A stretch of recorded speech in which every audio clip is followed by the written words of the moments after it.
Oh God! Excuse me while I die. Holy shit! Welcome to Nonsensical Nonsense, everybody. Holy crap!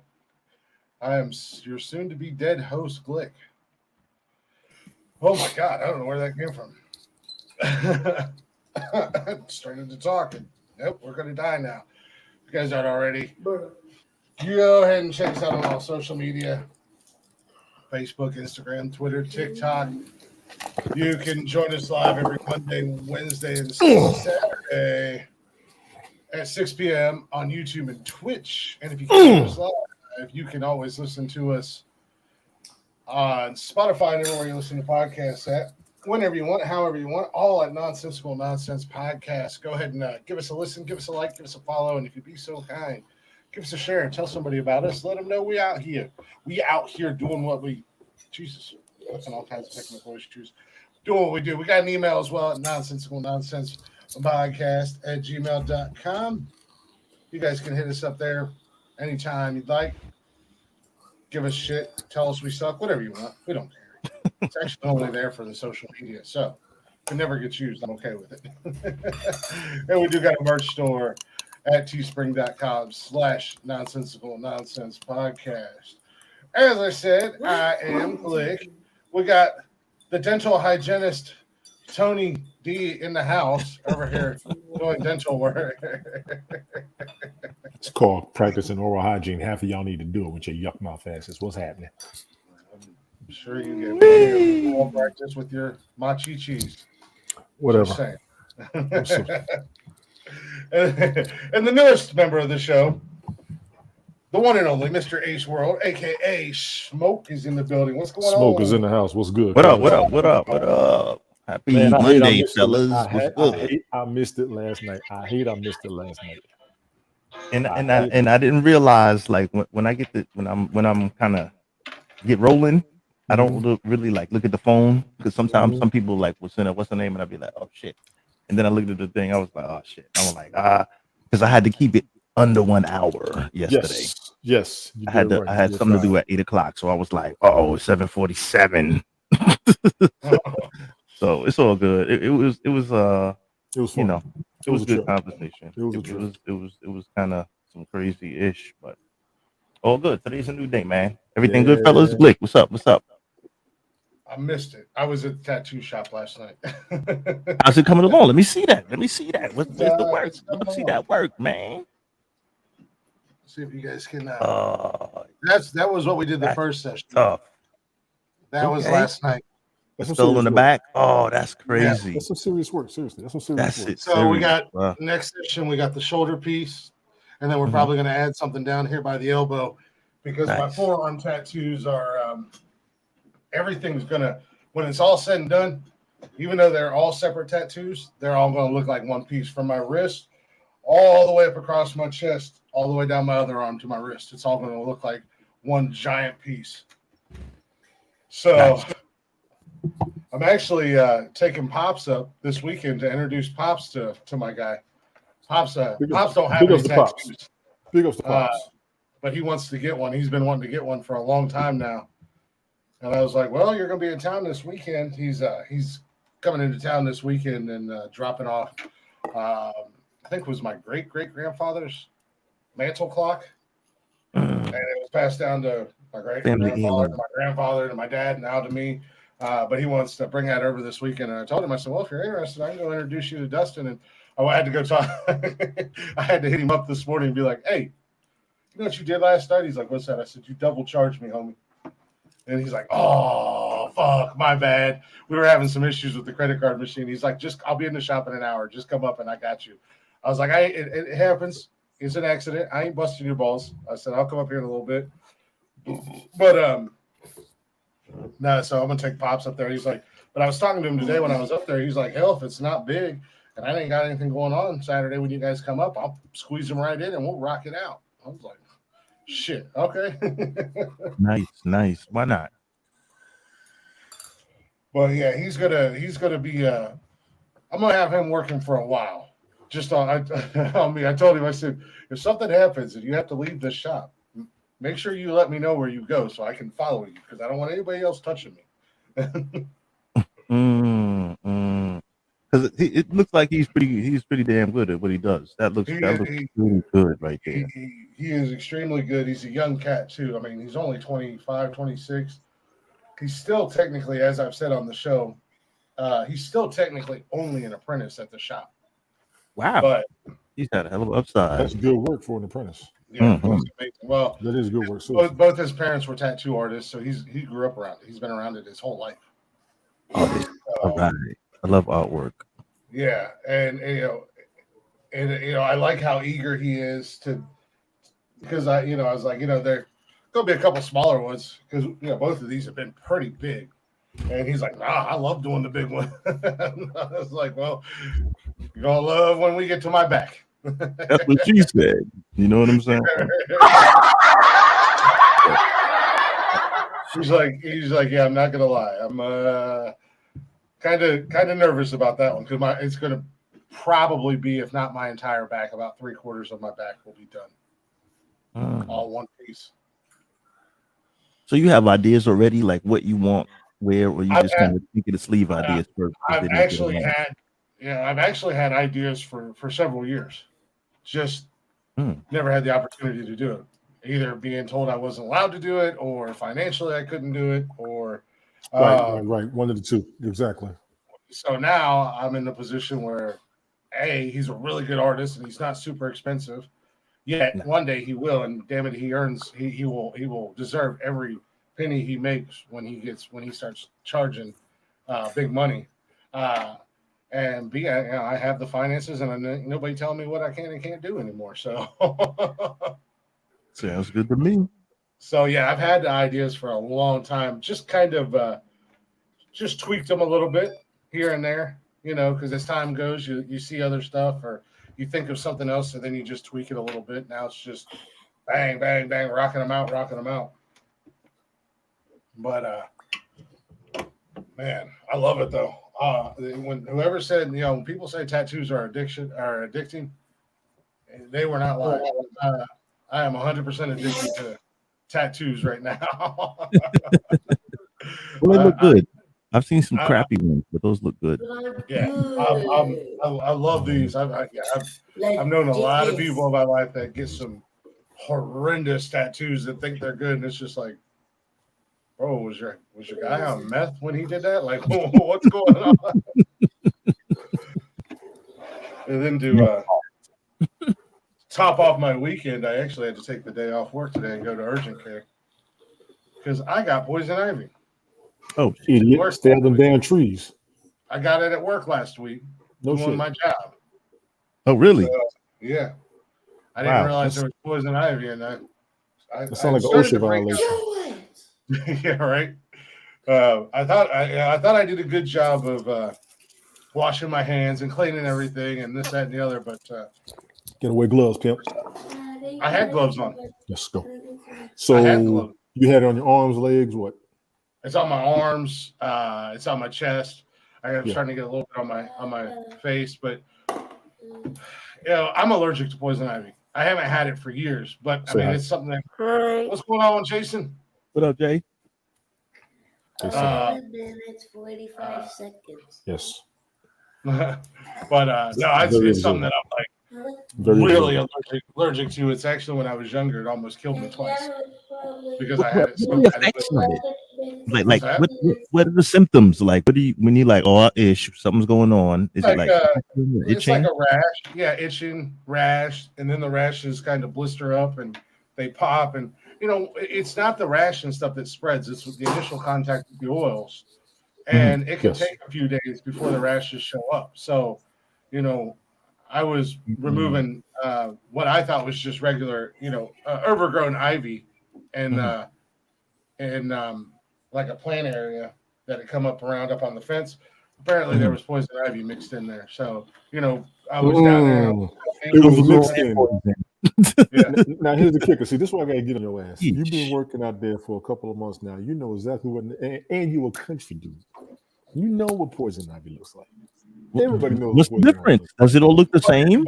Poison ivy is shiny. The leaves are very shiny. Yeah, they're shaped a little bit differently. Yes. I was removing you know the decorative ivy that you put in your like around trees or in your flower garden and stuff like that? Yes. So it had grown up under the fence in my dumpster corral and was all over the place. So I didn't see any poison ivy. There was so much of that other ivy that I was I had trimmers and I was down there cutting it. So it was touching my arms and touching my shirt and everything else. And as soon as I was done, because I didn't see any poison ivy, but I was like, let me be safe. I'm gonna go wash my hands, wash my arms, wash my face. When I came home that day, I stripped down in the kitchen, came in and took a shower and everything, took a towel, picked up my work clothes, took my work clothes in the towel, threw it into the washing machine, came back up, washed my hands and everything. And like I said, it didn't really start popping up until Saturday morning. Right. And then by yesterday, it's all up my arm, up under my armpit. This arm's not so bad, but then I had a couple spots pop up on my chest, and then my face is starting to get a little irritable. But I went to urgent care this morning, and I thought, well, I'll just get my shot, and then I'll get my medication. They don't do shots anymore, but I did get my medication.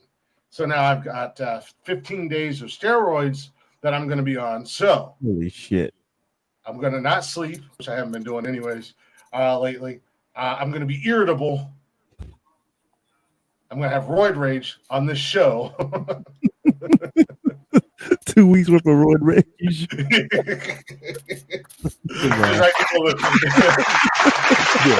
Give him that one.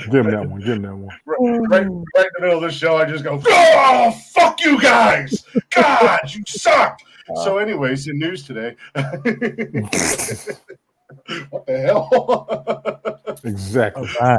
Really? Like that. Yeah. Plus all the other fun side effects that come with taking steroids. I'll have all those for the next couple weeks. And no muscles. I'll have muscles. I'll be looking like Stewie in that Family Guy episode when he found steroids. You'll start walking around looking like Mark McGuire and shit. Yeah, it's all swelled up. I'm so much muscles, you're not gonna be able to see me on the screen. It's just gonna be all muscle. Tattoos. I don't know, Stoic. What's good, Stoic Silence? What's happening? What up? What up? What's going on, Stoic? Unbelievable. But yeah, that's been. We did do one of my league's NFL drafts last night. Yeah, we still got to set up ours. The league is full. I got the can for jumping in. I got a seriously sleepy looking team, but after the drafts, I was predicted to win it all. All right, good job, bro. So, like, the two biggest name players I have are Christian McCaffrey and Lamar Jackson, and the only reason I drafted Christian McCaffrey was just to be an asshole. He's probably, if he's not, depending on what he does, he's probably just going to sit on my bench all season. No, I just hope he don't get hurt. If he don't get hurt, you golden. Well, he's either gonna start for me if he's not hurt, or I'm gonna use him as a bargaining tool. Who's going to for trade?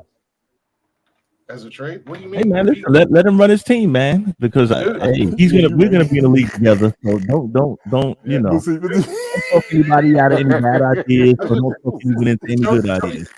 Cody's talking to me like he didn't come to me last year for advice. Like that's the thing that kills me. Like he acts like he didn't come to me for advice last year. Brian was the one who needed advice. I didn't need your advice. You both needed it. You both asked for it. Hey man, the best team this season. I sought your tutelage, but I won't call it expert. Oh, it's expert. It's expert-ish level. Expert-ish. It's not an expertise. It's expert-ish level. I do pretty well fantasy football for myself. I got a phone call. Give me 1 second, y'all. Go for it. All good. Just hitting some German brew. Back 6-pack. Work through that 6-pack, Stoic Silence. 15-pack. Wait a minute. Wowzers. Yeah, go ahead, right. Yeah, keep working that, man. Enjoy that 15-pack. I could do Bex. Bex is all right. Work it. Cheers, my friend. An 8-pack of Miller Lite tonight. Hey, cheers to everybody. Cheers. Salute. No, we did our fantasy draft in the league I run. They were all a bunch of fucking haters. Hating on, Glick's going to have first pick again this year because he's a commissioner. Blah, blah, blah. And I said, I don't think it works that way when you return to a league. This is the first time I've returned to a league. I said, I think it's based off of just like football, your worst team picks first. What changed a little bit was we had 2 newcomers in our league this year, so they actually had the number 1 pick, and then our worst player last year, she had the number 2, and then our second newbie had number 3. I had the 7th pick. That is the worst spot to draft from in fantasy football, is in the middle of the pack. Yeah, I like to give me the last or up top or the very bottom. Yeah. From the bottom, it goes back up, correct? Is that how they still do it? Because I hadn't been in there for several years. Depending upon how they do a league. If you do a snake draft, then it's just kind of you go 1 through 10 and then 10 through 1. Yeah, and I like that. You're after the first round, your 10th pick and your first get two back-to-back picks. Yes, I like that. That works good if you're lucky enough to. But like I told him, if you're good, it doesn't matter where you pick from. Hence me at number 7, and I came into the draft on draft day 2nd place based off of last year's rankings. I finished last season 4th in that league on some bullshit, but I finished with the best record in the league. Like I was 12-2. Nice. I lost 1 regular season game, and then I lost in the playoffs. But my team went to shit in playoffs because a couple injuries, and then I had some players on my team that their team had already secured playoff spots. So they're like, wrestling player syndrome. Yeah, they always jack you up near the end of a season. So, but I mean, I still ended 12-2, and it's like I lost 1 game in the regular season on a fluke, and then I lost a game in the playoffs because my team wasn't there. But so I was draft day. I was sitting at 2nd, and then after the draft, I moved up to 1, and they're like, "How the hell do you do that?" Because I'm fucking smart, and I know football. Oh yeah, you got to know what the hell you're doing. Like I ain't got a bad team. I don't think I got a bad team, but be interesting to see what they do because this year's bye weeks. Little piece of advice, Smoke, when we do draft, pay attention to the bye weeks because a lot of teams are all having bye weeks between week 9, 10, 11, and 12. Oh, they packed up a bunch of teams together around the oh boy. They beefed up the bye week, so when those bye weeks start to hit, there's going to be very limited football that's played that weekend. Like around the great. Yeah, okay. I typically don't pay attention to bye weeks, but then I started looking at it late in the draft, and I was like, oh shit, I got to start getting players that are going to counteract some of these. Oh, I didn't. You know what? I've only played fantasy football 1 season, and that was a couple of years back. Me, Ted Hicks, me, him, some other friends. I actually won that year. It was, I guess, I won't say beginner's luck. I had a pretty. I actually picked number 10. That's why I like 10. So I got the 10th pick, and then I went back to back and started again with 2 back to back picks. And that actually worked pretty good for me.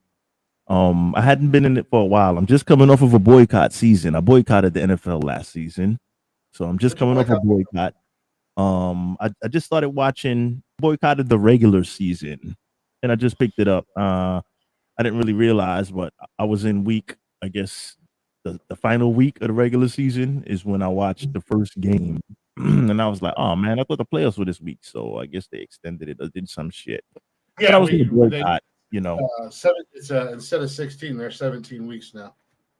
Yeah, so I jumped in a week early. I was like, I'm not watching this shit till the playoffs. Like, I'm tired of this shit.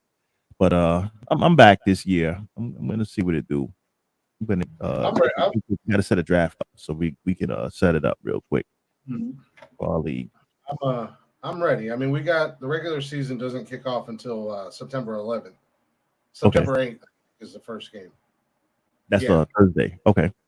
Thursday night, Bills Rams, and then actually college football should be right around the corner. September 3rd, a couple of weeks away. Can't wait for that either. I love watching football. I'll watch the hell out of football. I just started playing fantasy football maybe 5 years ago. Oh shit! I retired from camp like maybe was it shit, man? That was like 2010. I'm talking 2010, 2011. But that was how long ago I played. That's how crazy it is and shit. But I've been watching. Yeah, I've always done like FanDuel and DraftKings. I've always done that. I've done that for years. I used to. I was on FanDuel. I got into FanDuel probably close to 10 years ago, and I'm still playing on the money today that the original $10 I put in there. I'm still playing off. I have never put any more money into FanDuel. Sweet. So that means you did pretty good. Yeah, it's like balance. Oh yeah, nice. Yeah, I do pretty well in there. I think I've only taken money out once because I jumped into a big tournament and wound up winning $800. So nice. I took 750 of it out and then just left it. DraftKings. Hey man, and you're still playing with some money right now, baby. So it was a win-win. DraftKings. I jumped into DraftKings probably 4 years ago, I think. Right around the time I started playing fantasy football, I jumped onto the DraftKings board as well, and that was I'm still playing on their money because it was like if you join DraftKings, we'll give you $10, $15, and I was like, all right, I'm in, and I'm still playing on the house as well. So yeah. So it's real. Right, you know, those promos you see when they say, "Hey, stop, we'll give you X amount." They're not shitting you. Like it's real. Okay, well, this is living proof. People out there that was skeptical like myself. It's real. Some of them they'll get you like, "Hey, we'll give you a free $20 into DraftKings," and I've seen those too, and I've actually that's what got me on the FanDuel years ago. It's like, we'll match your first $10, or we'll give you $10 free, and then I was like, "Oh, cool, let me sign up." Well, when I signed up, it was like you have to put $10 in, and then they matched it. I was like, "Oh, either way, $10 is $10. Still $10. Yeah, I'll jump in and I'll try it out." And I started doing really well, and I'm like, "Oh, fuck, I'm never gonna have to put money in this bitch again." You know? But last year I was in a paid league that they wouldn't let me come back to this year. That I wound up winning about $2,000 in the fantasy league. He cleaned us out last year. See you later, Jack. Yeah, I had one loss the entire season. Wow. And that was my fault. It was my fault. I had a couple players that were on a bye week, but I was in a couple other. I'm always in 3 or 4 leagues, and I thought I set that team, but even with not having 2 players playing that were completely on a bye week, I still only lost by like 3 points. I was like, oh, I would have fucking annihilated this guy if I had my 2 players. Nice. But hey. But yeah, I had the concept down. You got the idea how to work that shit. Yeah, I messaged them about a week or 2 back, and I was like, "Hey, we doing the league this year?" They're like, "Yeah, we are. You're not." I'm like, "What?" Bullshit, man, for winning. If you would have lost, they would have welcomed you back. Oh, come on in, man. Put your deposit down. Come on in. They're like, man. "Yeah, you're not taking our money again this year." And I'm like, "All right, well, I mean, that's whatever. It is what it is. You know, you don't want me there, you don't want me there." But I love playing. The game up. Football is really about the only thing I gamble on. Every once in a while, I'll get froggy and I'll go on DraftKings and do a baseball one or a hockey one. Or I was doing some NASCAR earlier this season. I got a group of buddies that actually we have a Snapchat group chat, and it's just we're all degenerate gamblers. So they got me wrapped up into NASCAR this year, and I was just like, I don't understand what the fuck's going on. Big up degenerate gamblers, man. At least I don't, you know, I only spend the money I have. If I don't have the money, I'll be like, nah, I'm good. You know, Facts. I'm not trying to deplete my funds before the football season. Let me get into the football season, build my funds back up, and then I'm ready to go on all this other dumb shit again. So you keep a slush fund for gambling. That's good. Listen, for everybody listening out there, gamble responsibly. Okay, put a little money aside. You know, I put $10 into my DraftKings probably like 10 years ago, or not DraftKings, FanDuel, and I've never put money in there since. When I started with DraftKings, I did their free little thing, and I have not put any money in there since. Nice. So, but you know, like I said, hockey is a little bit different from, you know, they're all different. Like baseball and hockey and basketball, and especially NASCAR, is different than how you draft, or the points are different than how points are set up for football. So hockey, for instance, like you get points for assists or passes or different things, defenses, whatever so it's kind of doesn't make a whole lot of sense to me. So it's like, all right, well, I'm not going to blow all my money on hockey. I might get lucky here and there just by picking top names, where football I'm more calculated, because it's like, all right, I'm going to play the matchup. I know like DJ Moore might not be your typical wide receiver you'd want to start every week in a fantasy football game, but the Panthers are going up against my bad, Phil. the Panthers are going up against the Bears, who notoriously are known for having a weak secondary. So DJ Moore's probably going to rack up some points, and then I'm going to go ahead and I'm going to pick him in my DraftKings. But also at the same time, pick a guy up like DJ Moore in DraftKings because you have a salary that you have to come in at or below. No, DJ Moore might I think it's like a $60,000 salary cap that you're given. DJ Moore might only come in as $3,000 on your salary cap, so then you're going to have more money to spend on your big name guys. Like we're talking DraftKings. Yeah, I don't know about it, so he's filling me in on how it works. Mm-hmm. So that's kind of where, like I said, I'll give you guys a little insider trading here, even though we're on the same fantasy league. Don't sleep on the sleepers. Of course Don't not. sleep on the guy because he plays for Jacksonville. Oh, good. 18 is getting a words, lot of plays this season. I need all of you guys to draft rookies and stay away from the players I want.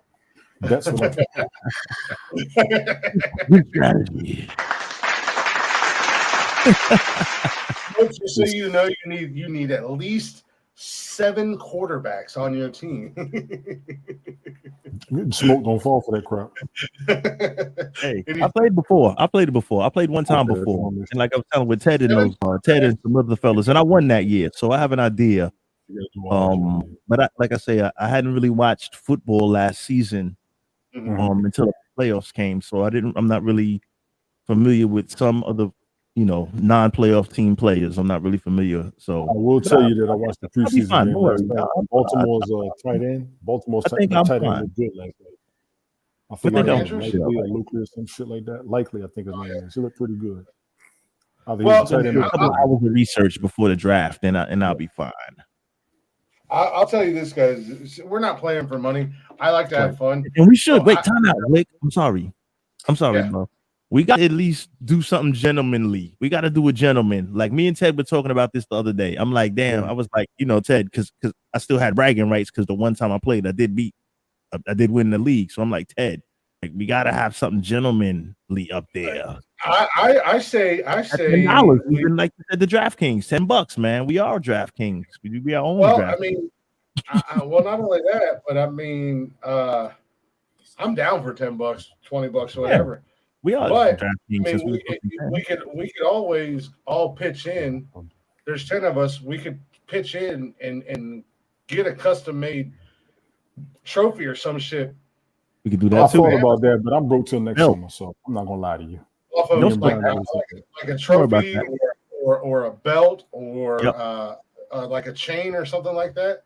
I see you on Amazon. Yep. We all go in together.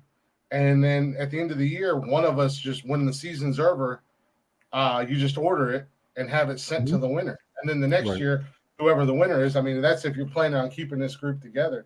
That's what I'm actually kind of considering doing with I do. Everybody would be willing to pitch in, and we can order a championship belt. The only downfall for our league, for me, is we got one guy that lives in California and one guy that lives in South Carolina, and then another guy that lives in Detroit, which wouldn't be bad if one of them won, which the guy in California, he won last year.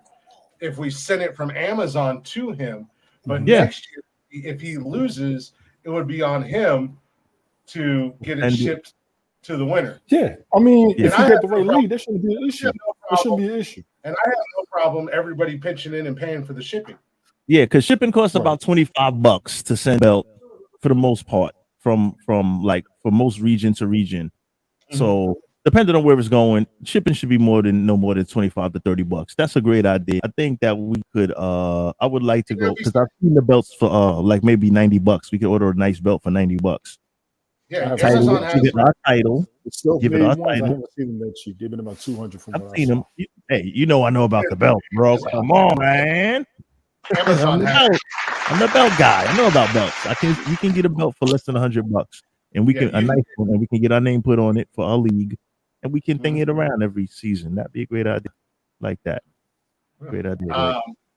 Amazon you can get custom made belts on Amazon from anywhere from like 80 to 100, and I think the nonsensical nonsense one that I want to do is going to be about 150. But it's going to be worth it because I think it'll be really cool to have. I'm a big wrestling fan. I think it would be really cool to have a nonsensical nonsense championship belt. Of course. Why not? Why not? I mean, if you can make your own belt, I'm not mad at that. That goes to everybody. You can make your own. But that's belt. That's what I was thinking. Me too. Since we're all just playing for fun, there's no real money on there. Maybe we could all pitch in a little something, and there's 10 of us, so it might not even be that much that you got to pitch in, and we could do like a big old like a belt or a chain or a trophy or something. Yep. And then at the end of the year, one of us just takes it. We all send that money through PayPal or Cash App or Facebook Messenger, whatever. You get the money, you send the order out. If you got Prime, it's going to get sent to them within a day or two. And then they rock that for the entire offseason and all next football season because they're the reigning champ. Until next February. That's it. And then until next champ is crowned. I mean, it doesn't go to February. Yeah, Super Bowl's in February now because they added the extra week. For the Super Bowl, but remember in fantasy, they don't do a playoff. Fantasy. And then at the end of the year, like I said, we all pitch in a couple bucks again. Hit that person up on Cash App or PayPal or whatever, pitch in a couple bucks and help them pay for shipping. And as soon as the championship is declared who the champion is, you get that bitch out as quick as you can. I think that would be really cool.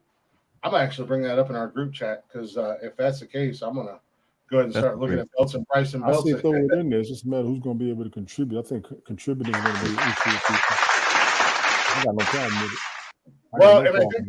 I think that, I mean, if we absolutely had to, I think there might be a couple of us in the group that might be able to put in a little bit more. I mean, we're going to like here and there. Don't worry about that. We're going to do this. That sounds great. That's a good idea.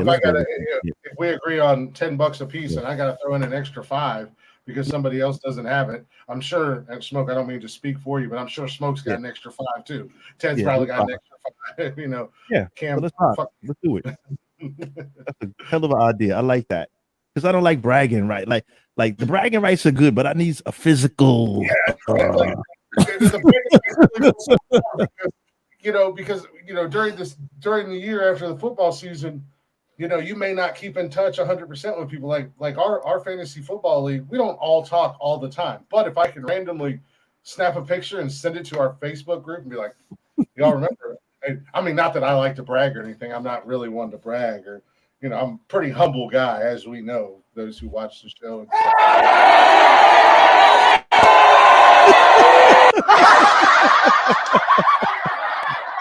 you doing? My name's Glick. Did you know I'm the champ? Oh my God. Did you know I'm the champ? I was actually just polishing this today, just giving it a little rub down. You're shining over there, partner. You're shining. This is probably, in all honesty, this is definitely up there in my top 5 favorite gifts of all time, Smoke, just so you know. Oh, good, man. Well earned, well deserved, my friend. I love that damn thing. I can't tell you guys how many times. I'm glad I live alone sometimes, for the most part. I can't tell you how many times I just walk around the apartment with that on my shoulder for no fucking reason. Look, I got something I got to tell you, dog. I ain't gonna lie. What's that? Oh God, Tony's screen sharing.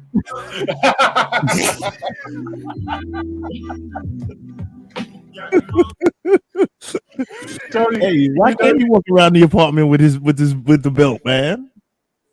Tony, you can go over and hit the brand button and you can.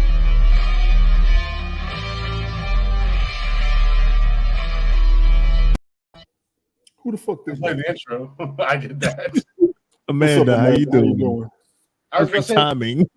if you click that red button, you can scroll down and I've got it labeled. Got me fucked up. Like 1, 2, 3, 4, 5.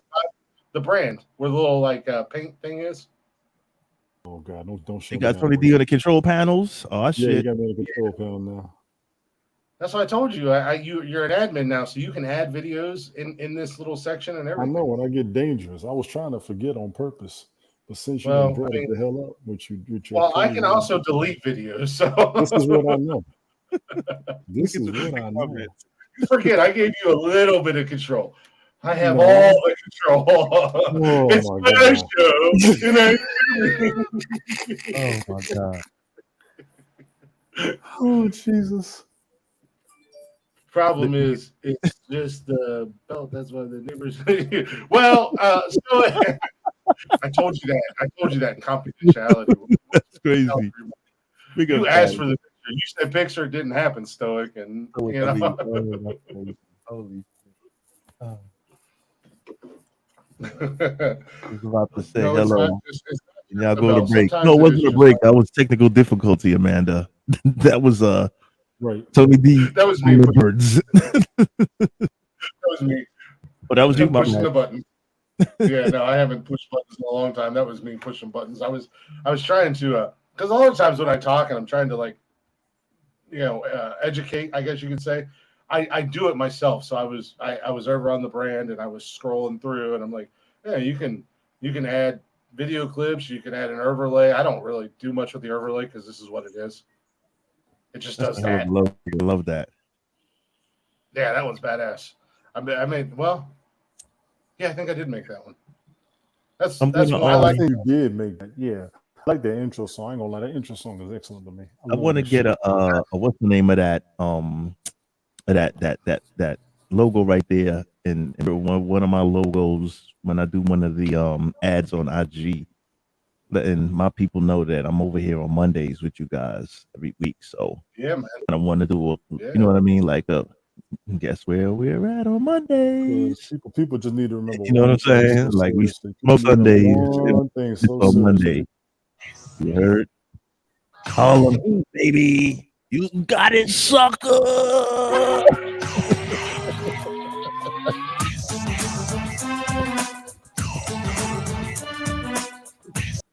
That jam ain't jumping. You can't tell me that jam ain't jumping, boy. That's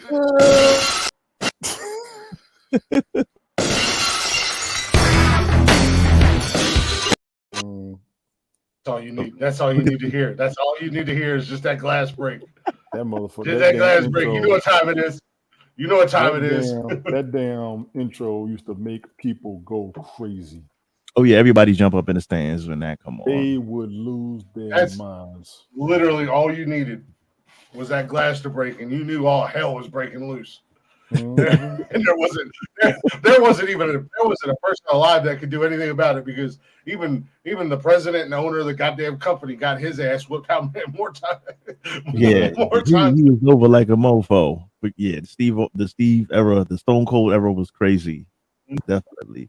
Amanda says, Glick, you wouldn't be the first man to forget where the button is. I caught her craziness. Oh boy, crazy. Tony, you want to spin a Rooney? Yes. Spin a Rooney. Yo, that's the book. Rooney crazy. Yo, the spin a Rooney was crazy. You know what I mean? Obviously, he used to break dance back in the days. That was like a half backspin. Like hey, Stoic. I told him I would do it if I won the top 5, but this son of a bitch stopped it. Hey, fuck the top 5 back up so we can Tony D Spinneroonie. Spinneroonie. I don't have the card, but I'm not doing that on the hardwood floor. Y'all are crazy. I mean, Spinneroonie. When you're the GOAT, when you're the greatest champion of all time, then there's no competition. Why do I keep the top 5? Hey, yo, Stoic, you're right. The foul time. And then you got to give him the right one. Can you dig it? But you won too many times. That was the problem. You won too many times. You was the 500 time. I was like 22 and 1. Oh man, wasn't in the I can sit game here all yet. day. Oh man. Okay. 22 times. Tony, keep count. 22 times. 22 times. We need a throwback episode, man. Let me jump in on this one I time. told him, man. Fans demand a throwback. We're gonna Oh, bring it back one day, and I'm gonna jump on, give it a shot. I told We'll him. get- Bring it we'll- back. The We track gotta pick a record is new crazy champ, though. I mean, I may be wasting my time because the 22-time champ is kind of heavy. That's gotta put some respect on it. You know what I'm saying? Gotta put respect on it. 22 times is official. And I would try to throw top fives. I would pick some whack ass shit and try to throw them, and people were still like, click, click. This period was Booker T would go. Oh, But Stoic, I ain't gonna lie. When Booker T would always Booker and Goldberg were hilarious. when he got in a fight with Stone Cold in the grocery store, that shit was hilarious. I don't care what nobody says. Stone Cold, the best one was Stone Cold taking a gallon of milk, taking a big old swig out of it, going, milk does the body good. Snap. And then he fucking scanned Booker T at the checkout. That was crazy. Oh wow! Fucking check Booker T out at the. Yeah, he checked him out. He got a price check in aisle 7. Price checking out. That is crazy. Clean up on aisle 2. Or what he was like, price check on a dumb son of a bitch. And him and Goldust was funny. You like, what about Stone Cold playing guitar and give Angle a tiny kid? Yeah. Now the worst one was when Stone Cold beat up Vince McMahon in the hospital bed. I was on the floor. Oh yeah, that was crazy. He rolled up in the hospital on him. Oh, I was in tears. That fool with a bedpan. I like to spit out all my damn soda. Poor, as if Vince McMahon's day wasn't bad enough, he had to deal with the candy striper Mick Foley. The candy striper Mick Foley. Yeah. And then I'll never forget Ernest the Cat Miller. If you ever watched WCW, when Ernest Cat Miller and then was in that nursing home and they started doing this theme song, and that one dude was in the cane walking back and forth. That shit was sick.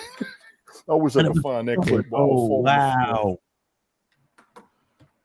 And it's crazy because I look at some of the old clips on YouTube when they have some of the classic moments of like WCW and thing. I believe WWE owns the catalog for most of that stuff, but they do have like some of the classic moments and stuff. But some people, if you want to go way back, some people will just actually throw it on there independently. Like they have some videotapes and some VHSs. Like I see a lot of old school VHS stuff out there now, so it's cool, man. I think back in the day, if you had the WWE network in the past, okay. I don't know if you can still get it. You can't. They took it down. I was just saying, I still actually have it. I used to have it. They took it down because you can see everything Peacock now. Oh, okay. That do mean everything. They had a lot of old school stuff on there, and like I say, I like big up to the independent people that put stuff out there. Yeah. On YouTube, like you have a bunch of classic wrestling channels that throw a lot of good stuff out there. And some people are like, "Hey, man, you see, this is maybe look a little crappy, but hey, I had this on VHS. I found this when I was cleaning out my selection I mean, cleaning out my attic. You know what I mean? Going through my stash." Yeah, WWE is a little weak these days, but I'm curious to see what the new era, the new regime, whatever. Regime. There's words are hard. It says right there in the top corner of the broadcast. Words are hard. With Triple H and Stephanie McMahon, because I mean Triple H is already starting to bring back a lot of talent that Vince let go, like. Killer Cross is back and Dexter Lumis is back, and they're finally coming up to the main roster. And I'm like, Dexter Lumis has to do a change in his character, and I think Triple H can make him a champion. Dexter Lumis is pretty dangerous. Yeah, good old Vince playing on skis. That should have been a storyline, but turned out to be. I like Dexter Lumis, and I like his character. He's pretty evil. I think they need to bring Ricochet and Aleister Black back as a tag team. Those boys are good. Well, Aleister Black isn't coming back because he's doing his thing in AEW. AEW. But But yeah, if you like, because like I had WWE back in the day, it's free now. So if you still have the app, you can still go on there. And yeah, you can still go on there and see all their original shows and the old school shit like that. And okay, I used to love watching. I used to when WWE Network first came out, and a lot of it's on Peacock too. Man, I can't tell you how many times I'd go back and I'd watch the Monday Night Wars or old WCW Nitro or Thunder because they had all those old shows on.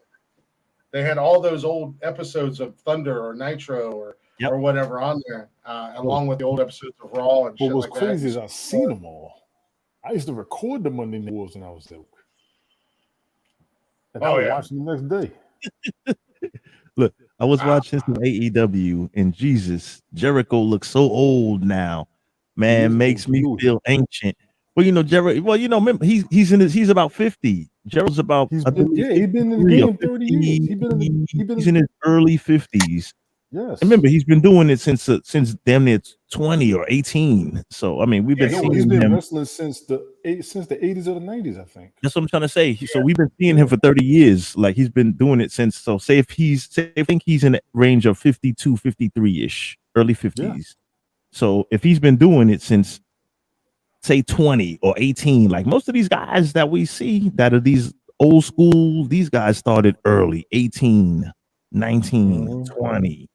21. I had a little football experience for a few years, and then by 23, 24, they were into wrestling already because they were already jacked already. They're like, hey, man, you're working out. Hey, try some wrestling. So, like, you know, a lot of these guys have been doing this for like 30 years already. So they're not in the gym when they were younger. I'm sorry. This Billy Kidman. Billy Kidman used to wrestle back in the day with him. So, I mean, I remember Kidman. Yeah. I remember Kidman. Like, that was my era. Like, I'm more of like the old school. A lot like I haven't really been engaged in wrestling in over 10 years, but I've recently got back into it. Said salute Ted Hicks. Big Ted brought us we took the boys to watch some GCW independent wrestling where John Moxley defended the title. He's not only the AEW champion, he's also GCW champion. So we went to a card in Queens. We lost him temporarily. Hopefully he'll be right back. But we saw like a GCW card. So he's the GCW heavyweight champion also. So we saw that at like a nice local house show in New York. Off the hook. It was joint was crazy. Like it was like Fight Club, bro. Like, you know what I mean? It wasn't a 30,000 person packed arena. It was more like a couple thousand, like maybe less, if that. I'm talking like Fight Club. Hold on. You see, Jason brought me the belt, right? Yeah, let him know. Wait, hold that for when Glick. Yep, hold that. See, there you go, Jay. Yeah, there you go. Like he's the manager and Tony D the champ. Yeah. See, look at like, yeah, boy. Get him like Jimmy the South Hard. You know what I'm saying? Like that's the champ right here. Champ, yeah. He loves doing that. He loves doing that. Like, Daddy, I can give you your belt. TNT multi-broadcasting champ. A random multi-broadcasting championship. We get Glick back. Let him know, man. Where you at, Tony D? Where you at, champ? Bring that goal back up. Let him know where you at. Let him know where we can. Because it's my show. Since he don't want to show up. Yeah, hold it down. Talk to us, champ. What you got? I'm just saying.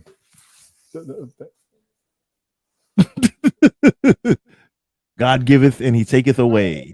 WWE champion. Oh, you are? That's WWE belt. That's AEW. It's TNT. That's AEW on top. Mm-hmm. That's the top. That's TNT for Tony D. Yeah. TNT for Tony D. TNT stands for Top Notch Tony. I'm not. Top Notch Tony. Let the manager hold the belt. Where can we see you at, man? He said he's not a champ. I am. Appreciate you. Thank you very much. Thank you very much. Go you the manager. To be the man, you got to be he's the manager. He's the man.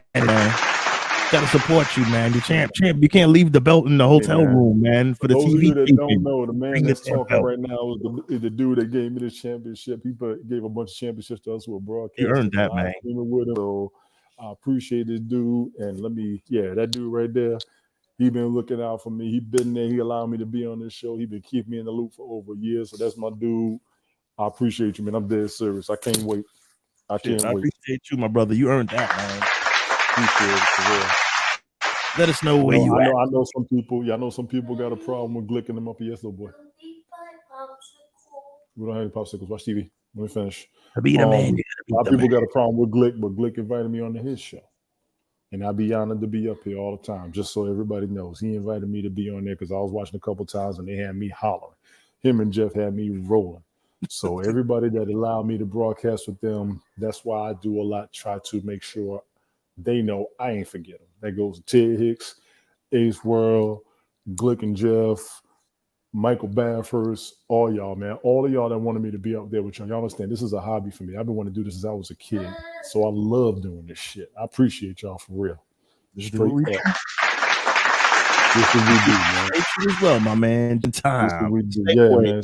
It's and trust me, for those of you who are like following me because I'm on the show with Glick, follow Sunday Night Smoke Podcast straight up because we do shows together. If I come up, they was there with me. We was all on Haps.tv and Haps.co. Yeah, the net was down, but damn it, the folks I met up there and the fact that we still here and we all still looking forward to seeing when each other do a live stream, priceless. And this ain't even about the money, so don't get it twisted. This is not about the money. I have fun doing this shit. Money. That's what we do. We do accept donations. We accept plenty of donations. Give me all your plenty of donations. I always need gas money. I always need gas and food money. Trust me. Y'all ain't got to hit me but 5 or 10 max a piece, and I'm shutting up. Donate to the Glick Foundation. It goes to a good cause. We already donated. We good, Glick. Yes, yeah, I think so. That AOL be dropping out.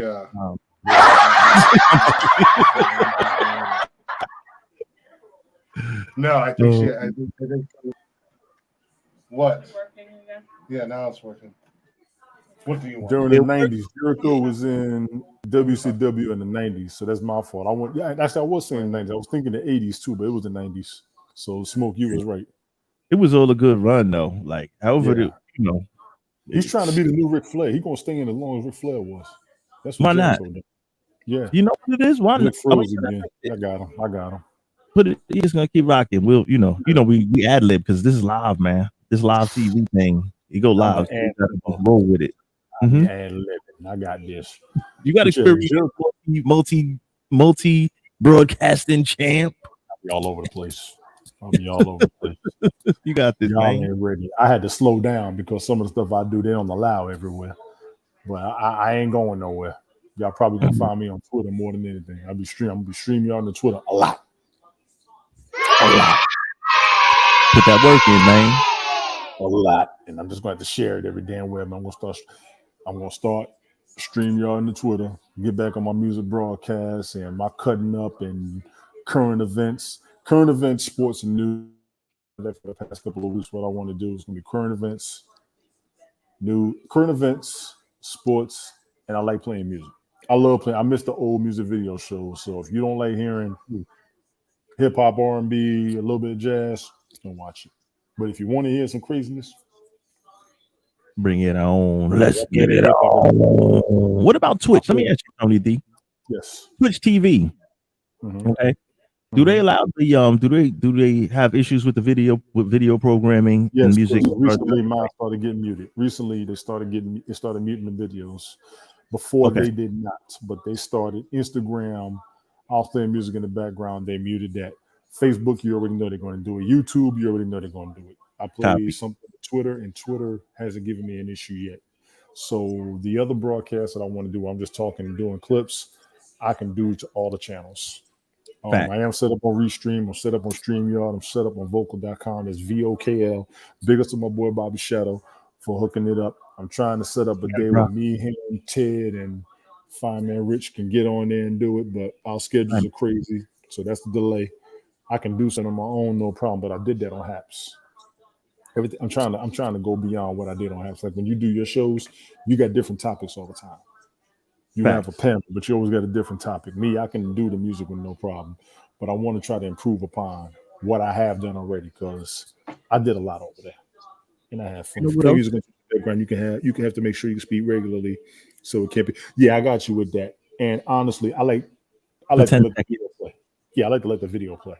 I miss the old days of MTV, VH1, BET, all that mess. I miss all that shit. Yeah, they killed that. Yeah, I because miss all that shit. And today's even videos get on my nerves. So I know a bunch of us like reminiscing, especially those of us with some age on us. And I do mean over 40. Gen Because I'll X, be going back to the SOS band. I'll be going back to Earth, Wind, and Fire. I'll go back to Anita Baker. I'll go back to Charlotte. This ain't what y'all want. All right. I done lost a YouTube channel already. not what YouTube wants. Glick, Lost you a back, you YouTube back, channel man? already. Yeah, he back. That's not what they want, but that wasn't what YouTube That's wants. right. And you know what? That's One thing real I quick. think I'm back. Yeah, you go for it, man. Your connection stable? You No, good? I think I'm back. I think I'm back. I don't know. I've been having such good luck with my internet lately. I don't know what the hell's going on with it now. I think Austin's out there kicked back in the recliner, and I think she might have bumped accidentally and it lost right. connection, and then it was trying to restabilize, and then I told her, I was like, just unplug it and restart it. So, we'll see what. The man is It's trying to been hold so you good back, lately. the white man is trying to trying to hold you hold me back. down. I'm so tired of the white man trying to hold me back, man. Come on. I got accused of that yesterday. Oh shit! So let's talk about it. Speaking of our fantasy league, Oh boy, here we go. they were making fun of me. They were making fun of me and busting my balls about having the number one pick, because last year I had the number one pick, and when you start a league and you're the commissioner, you have the number one pick, and then you go by who joins the league in order. So whoever joins the league in order. So as long as you keep that league, which is what I learned this year, as long as you keep the league, dude. I already did. I'm sorry. Go ahead. Sorry. I'm sorry. Smoke and I are just gonna keep leaving, fighting each other for that 10th spot. All the way to the last minute. Damn it! I'm gonna be back out. The draft is gonna be 2 seconds away, and then I'm gonna jump back in. Fuck you, Smoke. But so when this is the first year that I've renewed a league and kept the same league that I had. And so this year it was different. It went like regular football season, like we were talking earlier, Smoke.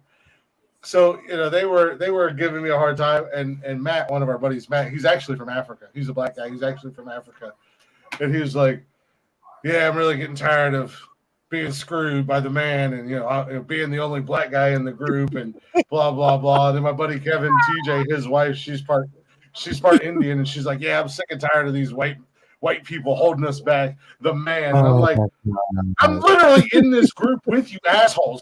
I see you. I'm Indian and Jewish." I know two things about my heritage and my background, and it's Native American and Jewish. So we're gonna have this discussion. You can't call me the man. I'm not the man, damn it. I mean, Native American and Jewish are kind of in a better situation right now. That's what I said. Please tell me about your struggle. Please tell me about your struggle. Struggle is real, man. Shall we talk about my people? Every time I walk past an ashtray, I have PTSD. Oh shit! This is crazy. Sometimes when I say things, I wait for it to soak in on Tony's brain. I don't say shit. I'll be quiet on purpose. You say enough shit that causes controversy up here. I sit back and watch on purpose. I don't say shit that causes controversy. Yes. I just like to wait for your reaction, because sometimes it takes a minute for it to soak in, and I can see the hamster wheel spinning in your head trying to process it. And once it's like upload complete, you're just. I'll be trying to restrain myself from your crazy. Multitasking. See, he got stuff going on. So I'll be trying to scroll and think of stuff. I'm blitz on that. Right. I'm saying English and Anglo-Saxon. Oh Lord. You are the man. I hope my video is Damn it, stoic. You are the man, Stoic. You are the man. Shout out to the man. Sir, be We quiet. gotta have the man in the house. It's all about having a diverse audience, right? We gotta have the man. You gotta have a diverse audience. Yeah, you gotta have the man here too. You want to keep a global audience no matter what. But, big up to Stoic for yeah, sticking I around don't all the past few episodes. Yeah, He's been Stoic, coming man. around and I hanging out told with you, us. I Yeah, he told you, caught us man. out the blue. Chris Technician, These what's other good? countries. What up, motherfuckers? What up, motherfucker? What up, Fockle? Good boy. What it is, what it do, Fockle? Oh, wait, that's me being an asshole. Exactly. Not necessarily. Shit, what the hell was I don't even remember where I was going with the whole. Oh, yeah, so yeah, my internet's all fucking crazy right now. Yeah, I'm man actually wasn't thinking about holding you going. I'm actually thinking about going and buying a new router. Pops is coming into town this weekend, wanting to spend money on me. Maybe he'll buy me a new router. Wow. Yeah, set up Well, nice. I told him. Call your provider. Call your internet provider. Well, Tell them it's not working right. Get a free one. Dude, free upgrade. My internet provider's dog shit. But I was Okay, talking to Pops, telling him I was going to buy a printer, and back to school kind of hit my old pockets hard. So I got to wait until I get my next paycheck so I can go buy a printer because I got to print some documents and shit. My pocket is screwed for the next year at least. Yeah, screwed. Just to join the gang, right? And he was like, well, I'm gonna be in town this weekend. We're gonna be together. Let's just go to Best Buy and I'll get it for you. I got my Best Buy card. Nice. I was like, you don't have to, and he's like, no, I want to. So maybe I can score a new router too. Listen, if you gonna hook you up at Best Buy, just get what you need. Don't get crazy. Well, his thing, I found a router that I want. It's like $70 or $80.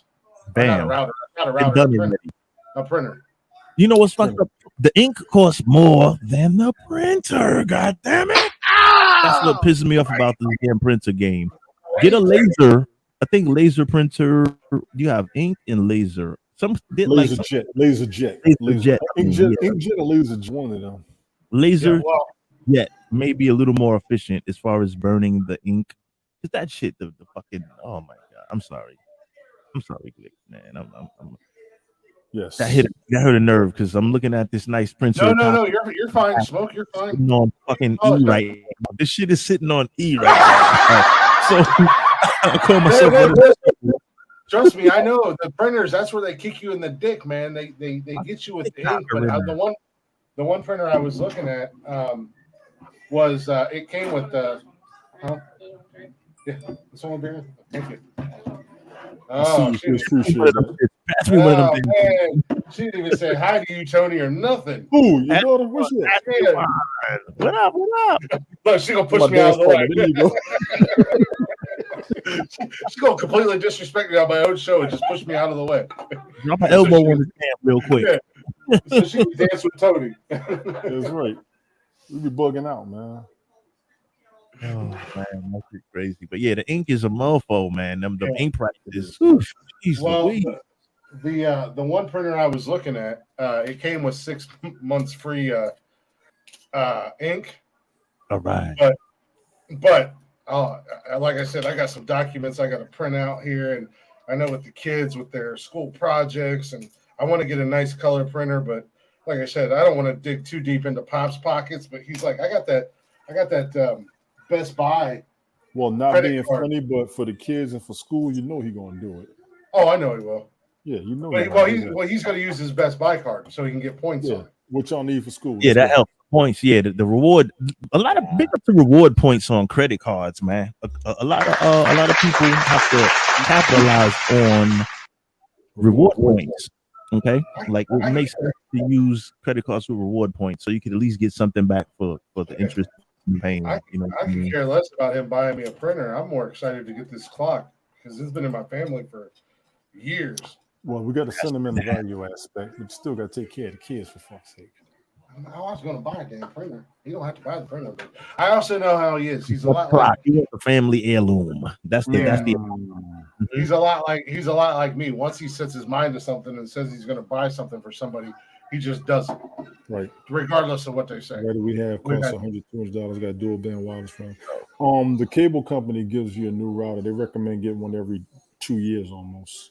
You ever they don't give you one. He's They make you buy it. Yes, so that's the truth. I'm still paying on the one they gave me 3 years ago when I moved in here. That's the hustle, right? Yeah. So why don't I just go rentable equipment and shit? Mm-hmm. Yeah, I can go buy a router that's 10 times better than the one they're going to give me. That's not going to be up. That doesn't need an upgrade in 2 years. I know. I know the game. I'm hip to the game. Well, the kicker is the upgrade is really Jack. The upgrade is your job talking technology. Stay on top of technology. Stay on top of everything that's going on with the internet. I understand with that, but they're killing me. I told you. I ain't no square. You ain't gonna fool me with your job talking turkey ass. Look, this is real, right? One thing before you buy the router, okay. Job turkey. You gotta put job. He wasn't even around when they were saying this shit. You was barely around. I was here. That was good times. That was good times. And the Jeffersons. I was here when they were on TV. Damn it! I watched the Jeffersons. Channel 2 in New York, WCBS. So you gotta make sure. I don't know. Make sure the router.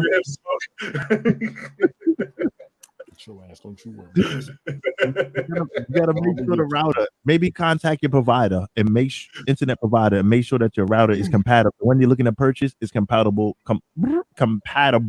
with the system. Words are hard. With your make sure it's compatible with your like megasecond.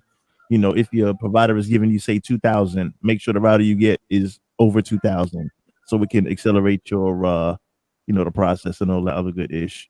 So just giving you a little tech support. I'm pretty sure you thing, but in case if you weren't aware, just give you a little help.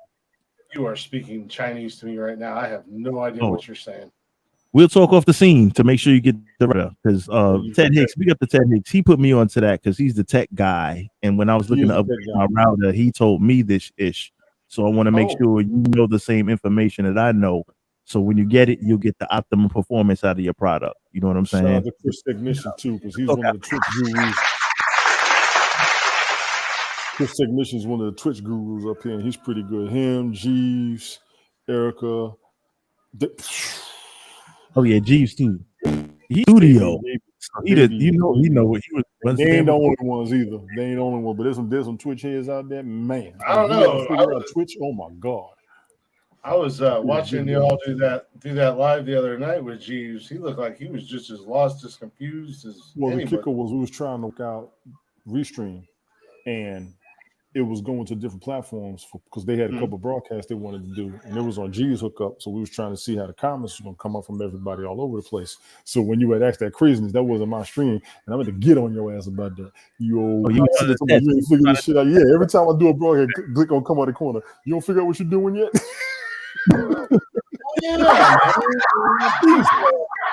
gotta run those live tests, man. You gotta run those live tests. You do gotta run the live tests. I agree. Even when I tried to do StreamYard and the StreamYard link wasn't working when I tried to share it. The Restream wasn't working when I was trying to share it, and it was pissing me off. Even when I tried to do a vocal link, a couple of them weren't working right. They did work at one time, and I don't know. I'm just saying, you claim to be the mayor. You should have all this shit figured out. It should be. First of all, I'm the mayor. I'll try to fix shit. Yeah, it was only on half. Right, it was only on half. It was territorial. Remember, mayor's only one city. Wait a minute, that was May 5th, right? June, July, August. By September 5th, I'll probably give up the title because it'll be 4 months. When Reach came back, I got kind of crunk because I was ready to get back into the game. I had shit in my head. I was ready to do 2 hours. The minute I saw it, I said, oh, let me find out I can go live on this one. You can't fool Redneck Gandalf with your shenanigans. I got broadcast backup. This ain't what you want. Oh my god. Gandalf. Yeah, Redneck again. He got that from Brian. Brian was killing him with this. Oh my god, that's crazy. Brian has been calling me Redneck Gandalf since Haps. Like since damn near since we met each other, he's been calling me redneck Gandalf. I want to play that broadcast back so bad. When we got on your ass and had you laughing, I want to play that shit so bad. But I know it's gonna get you in trouble. You know what? But that shit was so damn funny. Me and Brian was killing good that night, but we had his ass for about an hour. You know what? Because remember, you were younger than Gandalf. First and foremost, I had that coming to me. I had that shit coming to me. I deserved that shit. That shit was so goddamn funny though. It just fell in place because I've been waiting to do this shit for months. Fuck this motherfucker. And then Brian came over there raining shit down. Damn it, boy. We got Divine TX, man. Wow. Oh, yeah, Brian. You can be young Gandalf. R.I.P. to Young Dolph, the rapper. But you too young to be Gandalf, the character. But you can be young Gandalf. Rapping, you gotta be young and he could be a Harry Potter spinoff of the young Gandalf. This is like young Sheldon. Yes. So Brian's been calling me young Gandalf redneck Gandalf for a hot minute since like I said, back in the day, I'd have that fool would always hit me with that redneck Gandalf. Big up to Brian. If I could ever get Brian to come up at the same time as me, we could finally get back on our shit because I had a good time with that joke over the holidays, boy. Me and him was rolling. Wow. Oh, I know I've done several lives. I've done several lives with you guys, and we always have fun in that shit, man. We're always having fun. Oh, we're still coming. Like I said, Brian's schedule is off. I'm still trying to get everybody up there because when I did that Bad Boys and Hats broadcast, I wanted a bunch of y'all with me. But I know everybody's schedule up because Smoke, I think he was on vacation. Dude, that's volumes. Keep it rolling. Do more. It's all good. Yeah, I can do more. That first one, I wasn't even finished with my playlist. But I'm going to do one. I'm going to do another one for the ladies. I'm going to do Barriers of Communication broadcast. And then I've still got to do my Joint Chiefs of Beefs. That's going to be some shit. Like I said, make sure that beef ain't totally cooked before that beef ain't eaten. I'm just saying, it's going to be, man, because I plan on having YouTube, J Money, and I think I was going to bring G's on there. G's about as free as I am. Jay's on the cruise right now. Smoke, you'll be out the country in a heartbeat. I can't never catch your ass. Don't tell nobody. I know, I'm just saying, but you be broadcasting from that motherfucker. So I mean, you disappeared. Where you been? I'll be like, I don't care. Come your ass on where you at. So exactly. Bring it on. By Tony D. You come on Restream or StreamYard, or if you come on here, whatever, just hit me up if I'm available. I'm in there. I'm down. Oh yeah, no. I'll jump in. And even my shit's starting to get screwed up now. So not this weekend, but maybe the following weekend, depending upon what's going on. I don't know what's going on, but I'm going to maybe ask my sister if I can borrow her cabin for the weekend and just have a low-key weekend to myself. And just so we might put the Saturday show on hold. No, that's fine. Oh, good. I replay, man. You better replay it like my cheesy ass would do. I'll be like, replay. Dig way back in the crates, one of your fun episodes, and just air that shit, bro. If need be, it is what it is. Because you do which is good. You do a lot. I'm also thinking about going ahead. I'm actually thinking about going on ahead and putting the internet in my car, getting the OnStar and stuff like that. I just want the OnStar just in case. But it comes with the Wi-Fi for my car. And when I did realize when I was out there, the Wi-Fi on my car, even though there's no fucking service out there, was fucking off the hook. Good. If you tried that, that's cool, but you only get like a gig a pop, I think. I think you only get a gig a pop, and you can run a gig fast. But I get, since I just bought that car, I get 3 free minutes. Words are hard. 3 months. Well, let me put that up there. There you go. Words are hard, ladies and gentlemen. 3 months free of OnStar with my car with the Wi-Fi and internet and stuff like that. But if I as long as I don't have anything going on, not this weekend, but the following weekend when the kids aren't here, if my sister's not there, I might ask her if I can borrow her cabin for the weekend. Go for it. Just go out there. Guys, let me take this call. Just kind of chill. Go for it. You good. Weekend by my.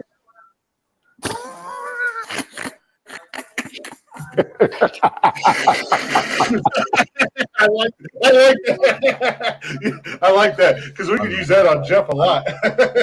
Yeah, we could. Yeah, we could. I like that. That's awesome. I'm here all day. That is awesome.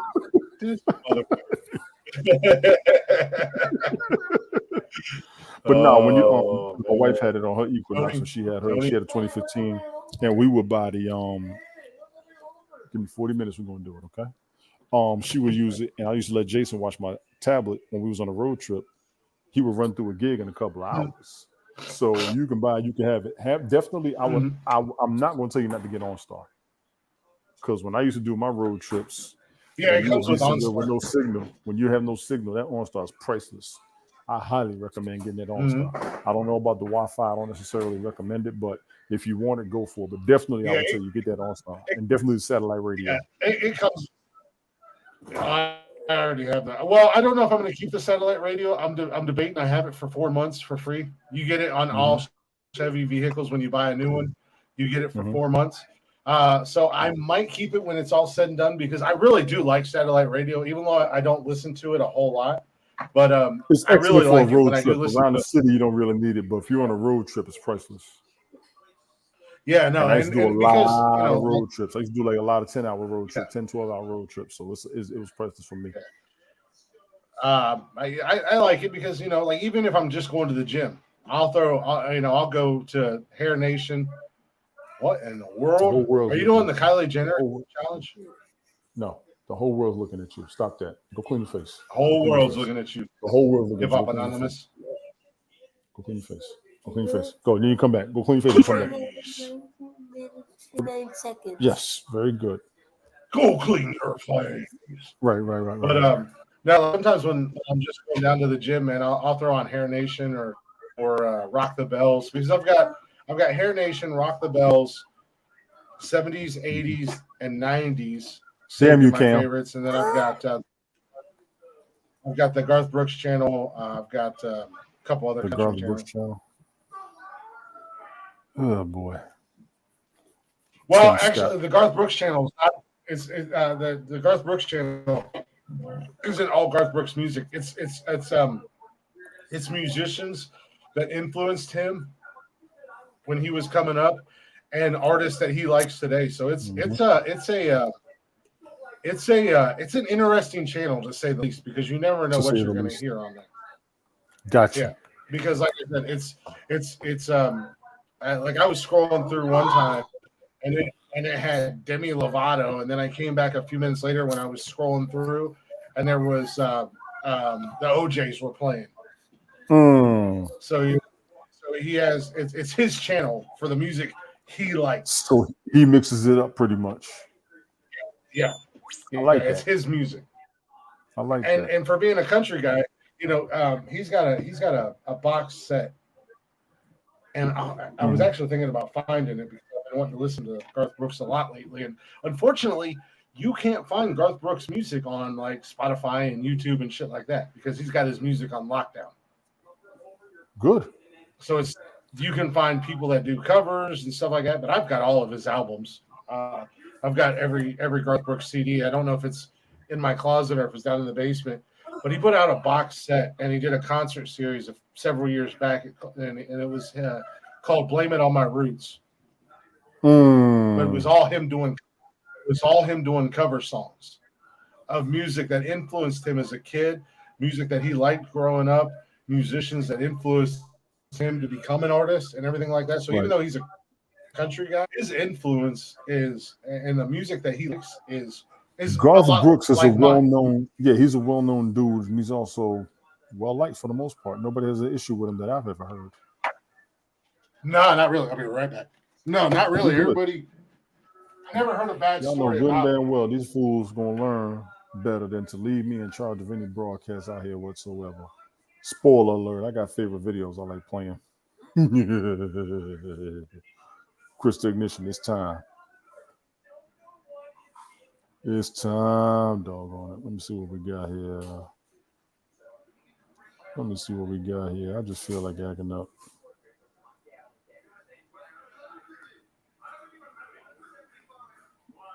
Well, we don't want to get any strikes. Oof. Sorry about that. Damn, I you back already? had a fried chicken so bad. I was trying to wait for smoke to come back, but I just had to go. What? Nasty bastard. Why do you always have to tell people you got a fried chicken? Who doesn't like chicken, Tony D? No, Garth Brooks. I mean, the worst thing you're going to hear about Garth Brooks is his wife now, Trisha Yearwood. She's another country musician.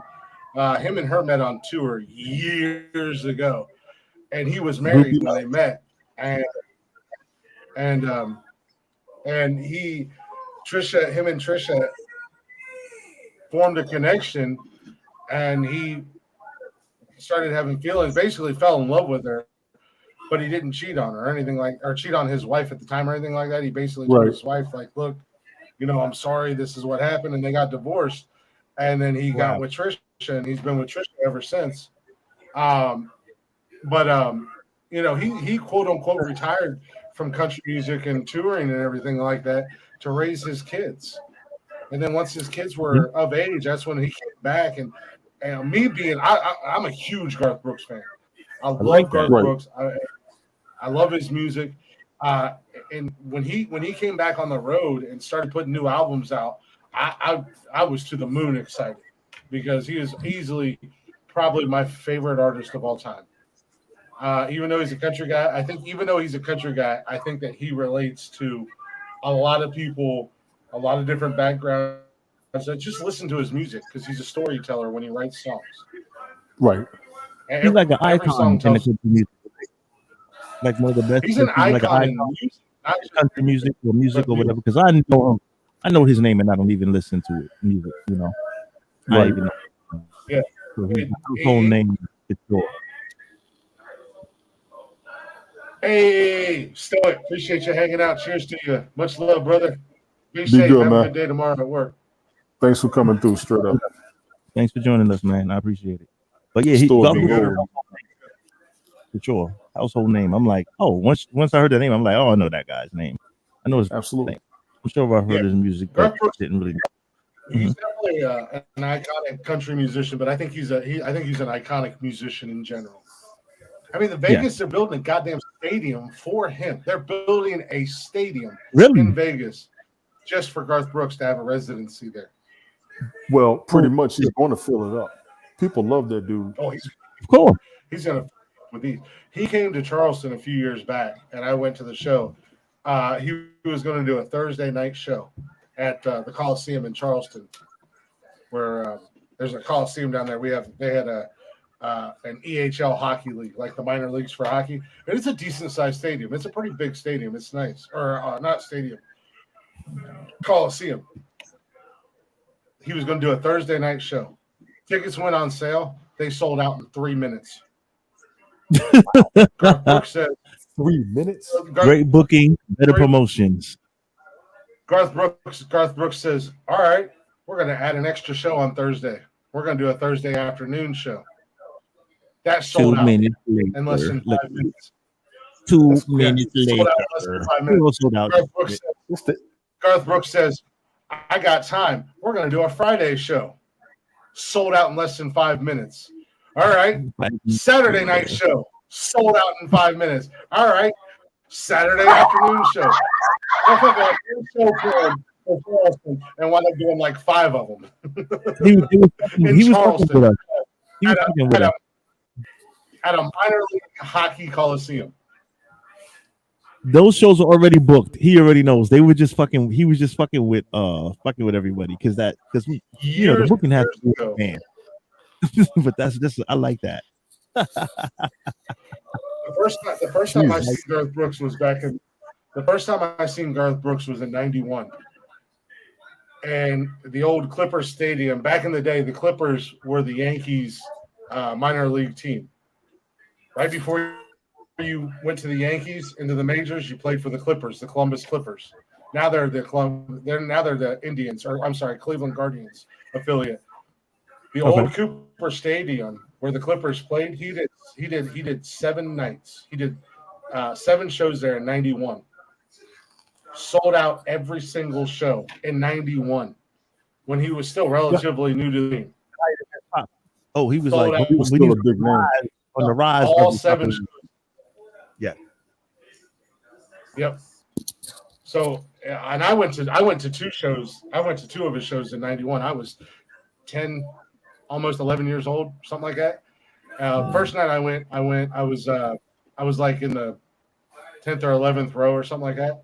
The second night I went because my aunt got me tickets and she had a hookup through her job. I was front row. And I was in heaven because I was already a huge Garth Brooks fan at that point in time. But I think it was '91. Sold out all 7 nights at Cooper Stadium. It was ridiculous. That is ridiculous. Nice. Yeah, Cameron was at Garth Brooks the night that I was there, and he was wearing this stupid Carolina Panthers toboggan. We lived in Charleston, South Carolina, and this goofy bastard had a fucking toboggan with a stupid ball on the top of it, Carolina blue. And I seen him, like, we were behind the stage. Garth Brooks has a 360 stage for all of his shows. And, and I looked out, and I see Cameron's dumb ass. So I texted him, and I said, hey, turn around. You know what, Smoke? I'm not going to lie. When he said 360 stage, I thought about Nassau Coliseum. Okay. Every concert, reminds me of Garth Nassau Coliseum. We used to go there for field trips all the time when I was a kid up there. Every concert Garth does, he has a 360-degree stage, and that motherfucker to this day still runs. He's one of the most energetic guys you'll see in concert. He's having fun. Nice. He's laughing. He's fucking with his bandmates. He's running laps around the stage. You know, the guitar player sits in a dome, or not the guitar player. The drummer sits in this like gerbil ball. And they lift him up and spin him around and everything. Yeah, a gerbil ball. It's crazy. Garth Brooks show is insane. Jody's not a big country music fan, but she worked the Garth Brooks show because he was down in Cincinnati a few months back. And she worked the show and she was like, oh my God, this guy is a performer. This is so fun to watch him perform. Yes. I was like, I told you, the man's amazing. Yes. He's you know, I have a Mount Rushmore of people that I adore. Tom Brady's up there, Garth Brooks is up there, Stone Cold is up there, and myself is up there. Nope. It's Smoke before Garth Brooks, between Stone Cold.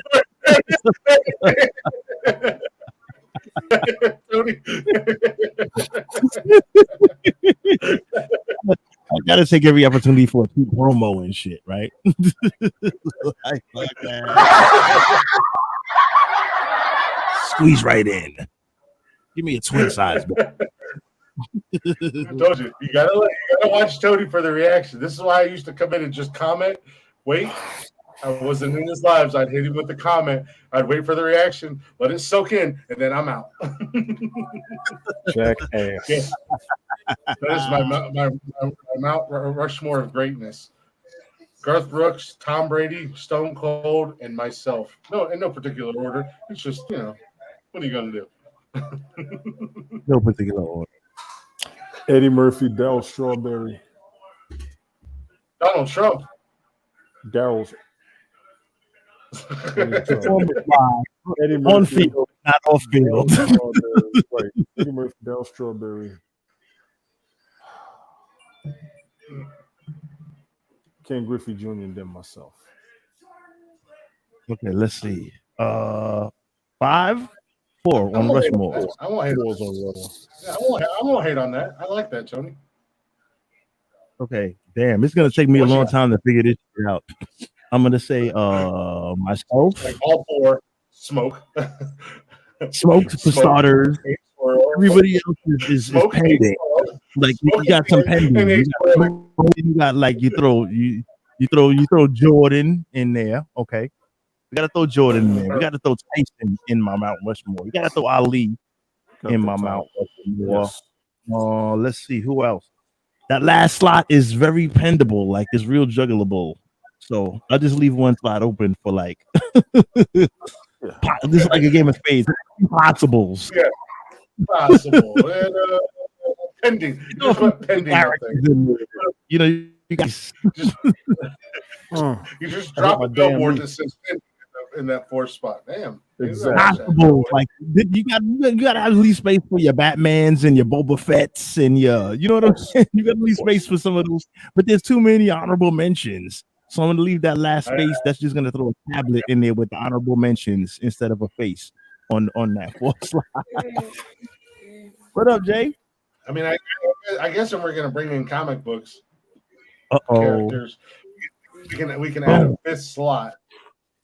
And I'm prepared to catch heat for this. I'm absolutely 100% prepared to catch heat for this. I love heat. One of my favorite comic book characters of all time. Of course, I'm a big Superman guy. But one of my favorite comic book characters of all time is my man, the coolest cat in the Marvel Cinematic Universe, or not Cinematic Universe, but the Marvel Universe. One Mr. Gambit. Gambit from X-Men. Yeah. He had a nice Remy LeBeau, man. Yeah. Cyclops was the leader. Wolverine was the man, but Cyclops was the leader. Yeah, but Cyclops was an ass clown. Fucking Chad. He was a little simpy. He wasn't total Chad though, because he Chad semi-simp. So he was caught in between the fucking like he didn't know it. He never wanted to be Chad and fucking simp. Yeah, he was all king of simps. He was a simp before there were simps. Yeah, so Chad and simp don't make. You gotta give handsome simp. God. Hand simp. We're gonna call him a hand simp, like Han Solo. It's different. We're gonna call Cyclops a hand simp, a handsome simp, motherfucker. Hand simp. Cyclops' brother was way cooler than him, though. Banshee was way cooler than Cyclops. Banshee, you had the Havoc. You had a whole bunch. They were related. It was crazy. Like you had the half brother. Havoc that was Cyclops' brother. Shit came out of like his a chest. Yeah. Some sonic kind of noise and yeah. But hey, Gambit, I like comic character. Marvel guys, man, I love me some Gambit. That motherfucker was smooth as hell, and he would fuck shit up without warning. He'd be calm, cool as hell, cool like the other side of the pillow, and then all of a sudden he was fucking everything up. Like, damn, really? You just 0 to 100 in less than a second, bro, for no reason. Like why? Gladiator was my dude, man. Because when he came in there, he had that slick ass. Man. Who was it? Oh, Havoc? Gladiator was the truth to me. I remember that. Gladiator. He flew I was like, you got a hard on for Gladiator. Like, I just like the fact that he was strong. Like he was up there with Superman kind of semi-status. No, he was beyond Superman to me. I give him the Superman credentials. He's not even in the top 20 of. He ain't even in the top 20 most powerful villains of all time. No, he's not. I don't even know who's who. Your audio's messing up though, for real. And you're starting to act up just a little bit. Your internet connection is. Yeah, you're peaking up. You peaking up a little bit. Let's keep it rolling. Yeah, we good. The burp came through clear. So he's back liquid, y'all. Wait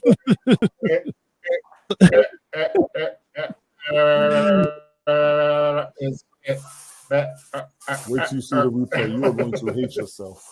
Yeah, he's good. Nah, it's for you back in the game. I listen to most replays and hate myself. So, and that's the beauty of it all, right? I love the replay, man. Shout out to the beautiful art of the replay. Okay, shout out. I sit back and watch the replays of broadcasts. I'll be like, oh my god, what the hell was I thinking? But listen, man, laughing my ass off. It's live. But I mean, baby. That's the thing. At the end of the day, yeah, we're live. Number one, we're live. We're gonna have issues. I like the real rawness factor of what we do on this show. And there are times where it's just like, ooh, why did I say that? Why did Tony say that? Why did Jeff say A little that? bit of cringe. But it's also in the middle of me laughing my ass off too. You know, I'm Because I've laughed my ass off while I was up here. It's entertainment, fellas. Listen, I played some of the broadcasts I did with Smoke, and I was in tears. Cats be at work like, what is wrong with you? I said, we be doing some crazy shit. It's entertainment. That's like I said, that's I as much as I joke around and I brag and I talk shit and everything else, like I know we're still coming up. We've got a nice rhythm, we've got a nice flow, and we try to, I try to have certain segments. Sometimes we get to them, sometimes we don't get to them, but one of the greatest compliments I get is somebody will message or whatever and be like, man, I was on work was kicking my ass like a truck driver. Work was kicking my ass, and I had to be from St. Louis to New Orleans in 10 hours. So I was humping it, whatever the case may be. I was humping it, and I put your guys' show on, and before I knew it, I was in New Orleans, and I'd done listened to 3, 4, 5 shows or whatever the case may be. I don't know how long it takes to get from St. Louis to New Orleans, but he's like, and time flew by, and I was enjoying myself. I honestly don't know. Like time flew by, and it was fun. I was laughing. So, we might not be the greatest podcast out there. We're still trying to gain traction, this, that, and the other thing. But, people like what we do, and that's all that matters. That's what matters. People like it. That's what matters. Hmm? That's what matters. That's the purpose. Because remember, it's entertainment, right? It's entertainment. People listen to these things to pass time. Because me, myself, when I first started getting interested in talk radio, was I used to listen to sports radio. Like I got tired of hearing the same records in rotation every year in a major city, in a major market. Radio system works. It works on don't tell nobody. It works on payola, XYZ. Go figure it out. I'm not gonna explain it. But to make a long story short, I got tired of hearing the same records in rotation. So I just went with sports talk radio, and then it inspired me to do this. Go ahead, Blake. I'm sorry. But no, you're good. My bad. That was me. I was trying to cut you off for no reason. My bad. Sports That's radio. what I always you do. talk about repetition. You listen to sports. Yeah, you listen to sports radio. You're good, bro. You're good. Don't worry about it. But it's the same thing. It's the same thing. You listen to sports radio, and you might listen to, and ESPN is notorious for this. You listen because I used to love you. I used to love ESPN radio.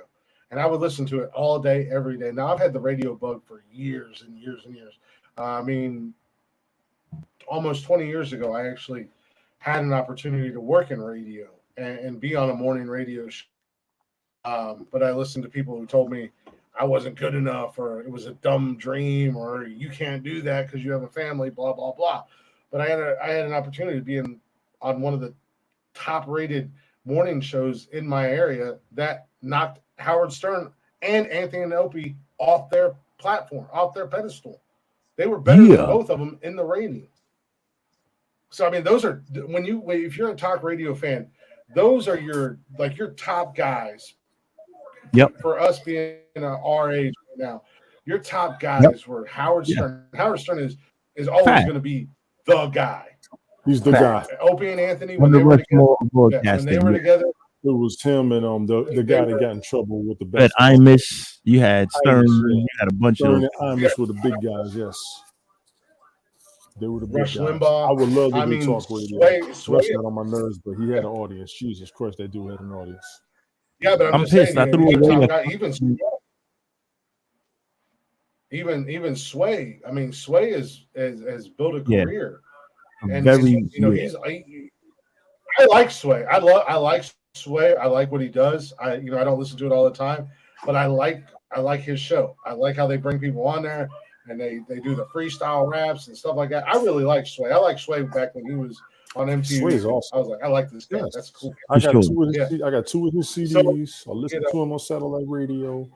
I remember when he was on MTV, like you said. I'm proud of him, honestly, as a hip hop fan, to see his in the game.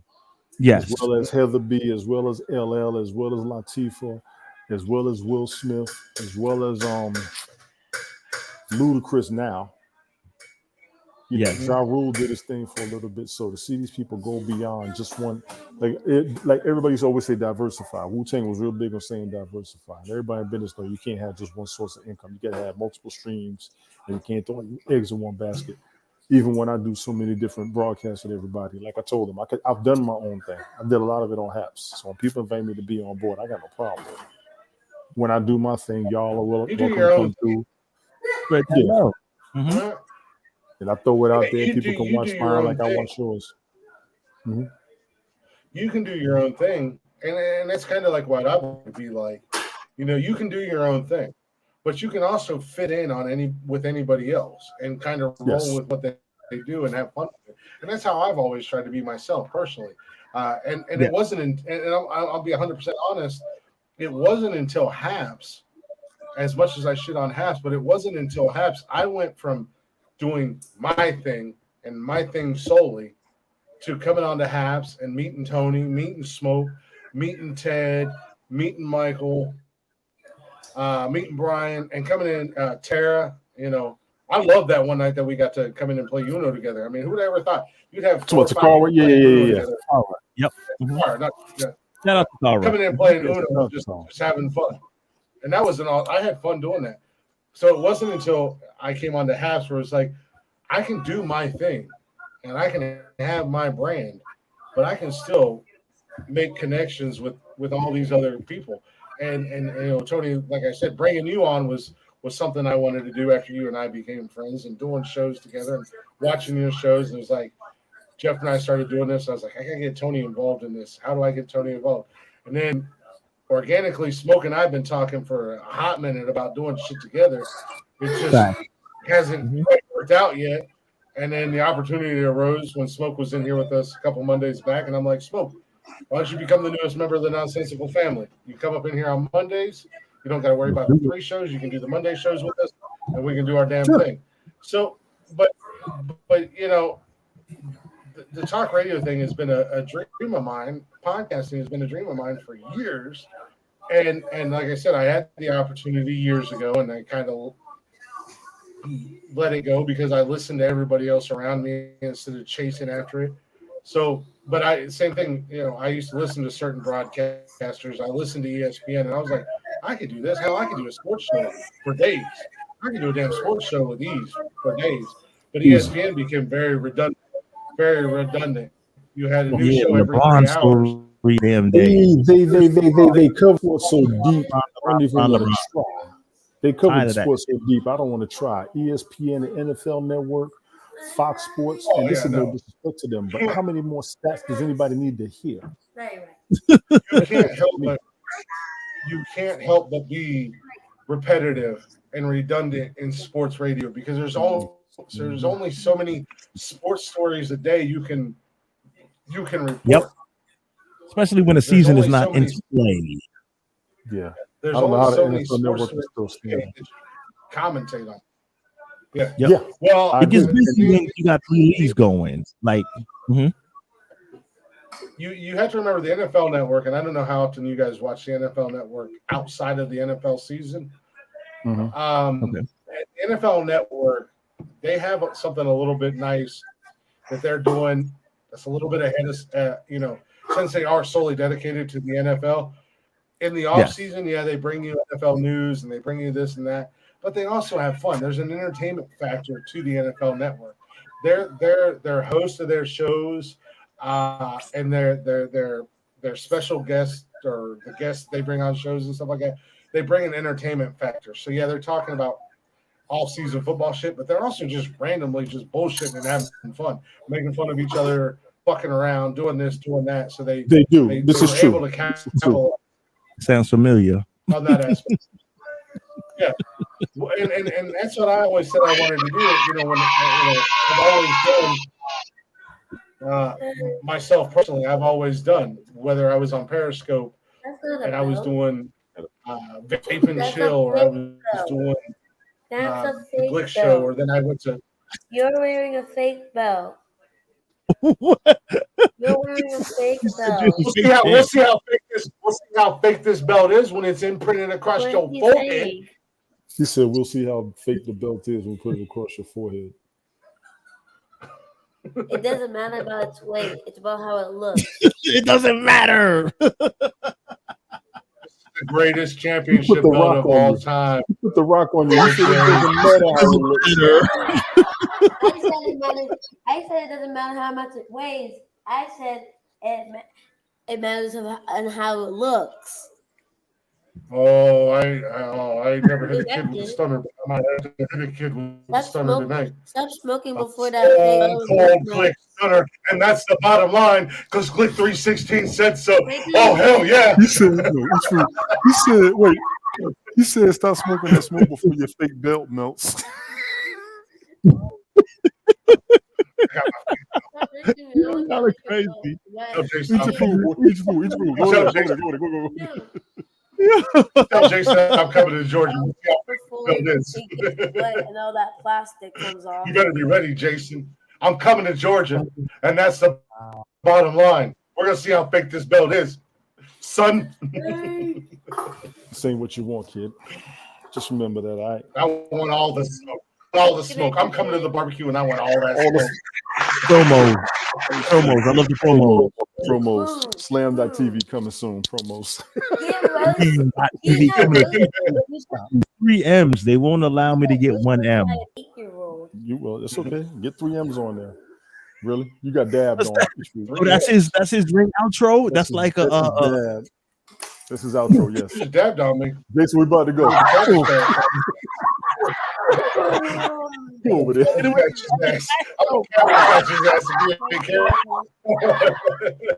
doing too much. Go over there, boy. Cabbage patch.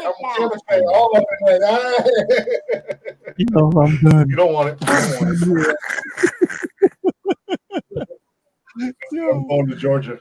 Oh man, it's gonna be the first handicap match: father-son versus the greatest of all time. I'm showing up. I'm kicking the door in. Everybody's getting stunners. I'm pouring beer. He's gonna beat you up with a milk truck. Trust me, he's gonna spray you. He's gonna spray you with a milk truck. I'm gonna crank my stereo up. Like, who the fuck is in my driveway? And all you're gonna hear is glass shatter. And be like, oh fuck, oh shit, Jason. This boy just trying to take over. Oh fucking Lord. Like, he asked me one day. He said, Daddy, are you a YouTube sensation? I said, no, I'm not. No. Soon to be. I'm just saying. He's like, Daddy, can we be YouTube? I said, no, we're not going to be internet sensation. You're too young. I'm not even trying to get him in his life. That was actually a really cool thing. To hear my kids tell their friends to hear my kids tell their friends, my dad's on YouTube. My dad has a YouTube channel. I'm like, look at you. You guys both. I don't want the kids watching us do the shit we do up here. You got to be kidding me. No, we can't have that. Well, you know, you put it on parental guidance, but not for kids. You put it on the not for kids. Like, you know, you can put your channel on settings like 18 and over. So for kids that are logged in on their own account, you have to kind of little balance on parental guidance. I have a 17-year-old. So I mean, you know, her friends are older. I don't know. So I mean, that was cool. I mean, that was, or to have the podcast on in the car with like Austin, one of her friends in the car with us, and they're going, "That's you," and I was like, "Yeah, you know, yeah, that's us." And like, yeah, we exciting. To you. That was you. Yeah. Or, you know, and I was kind of shocked and surprised that people like in my area listen to the podcast. I've had it happen on 3 occasions where, you know, once I went into Bob Evans, I was DoorDash, and I went into Bob Evans to pick somebody's food up. And I went in there and I was like, hey, I got an order for, and the kids like looked at me real funny. And then he walked back and stopped and to get in the food. And he was like, dude, you sound just like this guy on the podcast I listened to. And I was like, oh, what's the name of the podcast? He was like, Nonsensical Nonsense. I was like, yeah, that's my show. And he was like, no way. He's like, me and my guys, like he goes to college here at Denison. He was like, me and all my dormies and like all my buddies at college, we listen to you guys. And he's like, you're fucking Glick. And yeah, I'm Glick. And he's like, no way. That's so cool. Or going through McDonald's drive-thru and ordering food and going to the window. And they're like, you sound like the nonsensical nonsense guy or the guy on TikTok that used to do Good Morning. Because I used to do a TikTok video every morning. I stopped doing it, but I used to do a TikTok video. And we talked about it on the show where I'd be like, morning, you beautiful sons of bitches, or something like that. Right. And they're like, you're the guy. And or they're like, you sound just like that guy. And I'm like, well, I sound like that guy because it's me. And they're like, holy shit. Like, we listen to you every morning in school before morning announcements. We listen to your Good Morning. And I'm like, okay.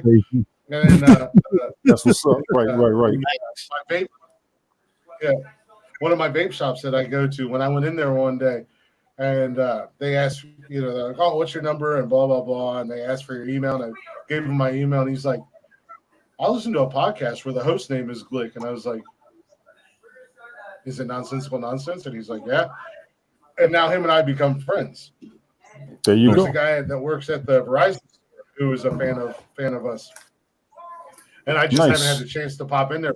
He's all the time asking me, hey, man, can you come in and say hi? Can you pop in and say hi? And it's like, yeah, I want to, but I just haven't had a chance. So, yeah, it just blows my mind that there's people in my area that listen to this show. Or recognize just simply my voice. They're supposed to, brother, because we need support out there. Please, on that note, like, share, subscribe, follow. All right, Nonsensical Nonsense Podcast. Sunday. And just for the record, for people who don't understand how much of a ham Jason really is. Oh my goodness! Hold on, this is a classic. What? I'm gonna show you. You ready? Yeah. Give it to him. Ooh. Remember what? Watch. What you got? It's a throwback right here. Yes. Can I show the username? Oh, yes, I can. I turned your name. Did I turn everything? Let me turn everything We're gonna see it. Hang on. This is a lights out. All right.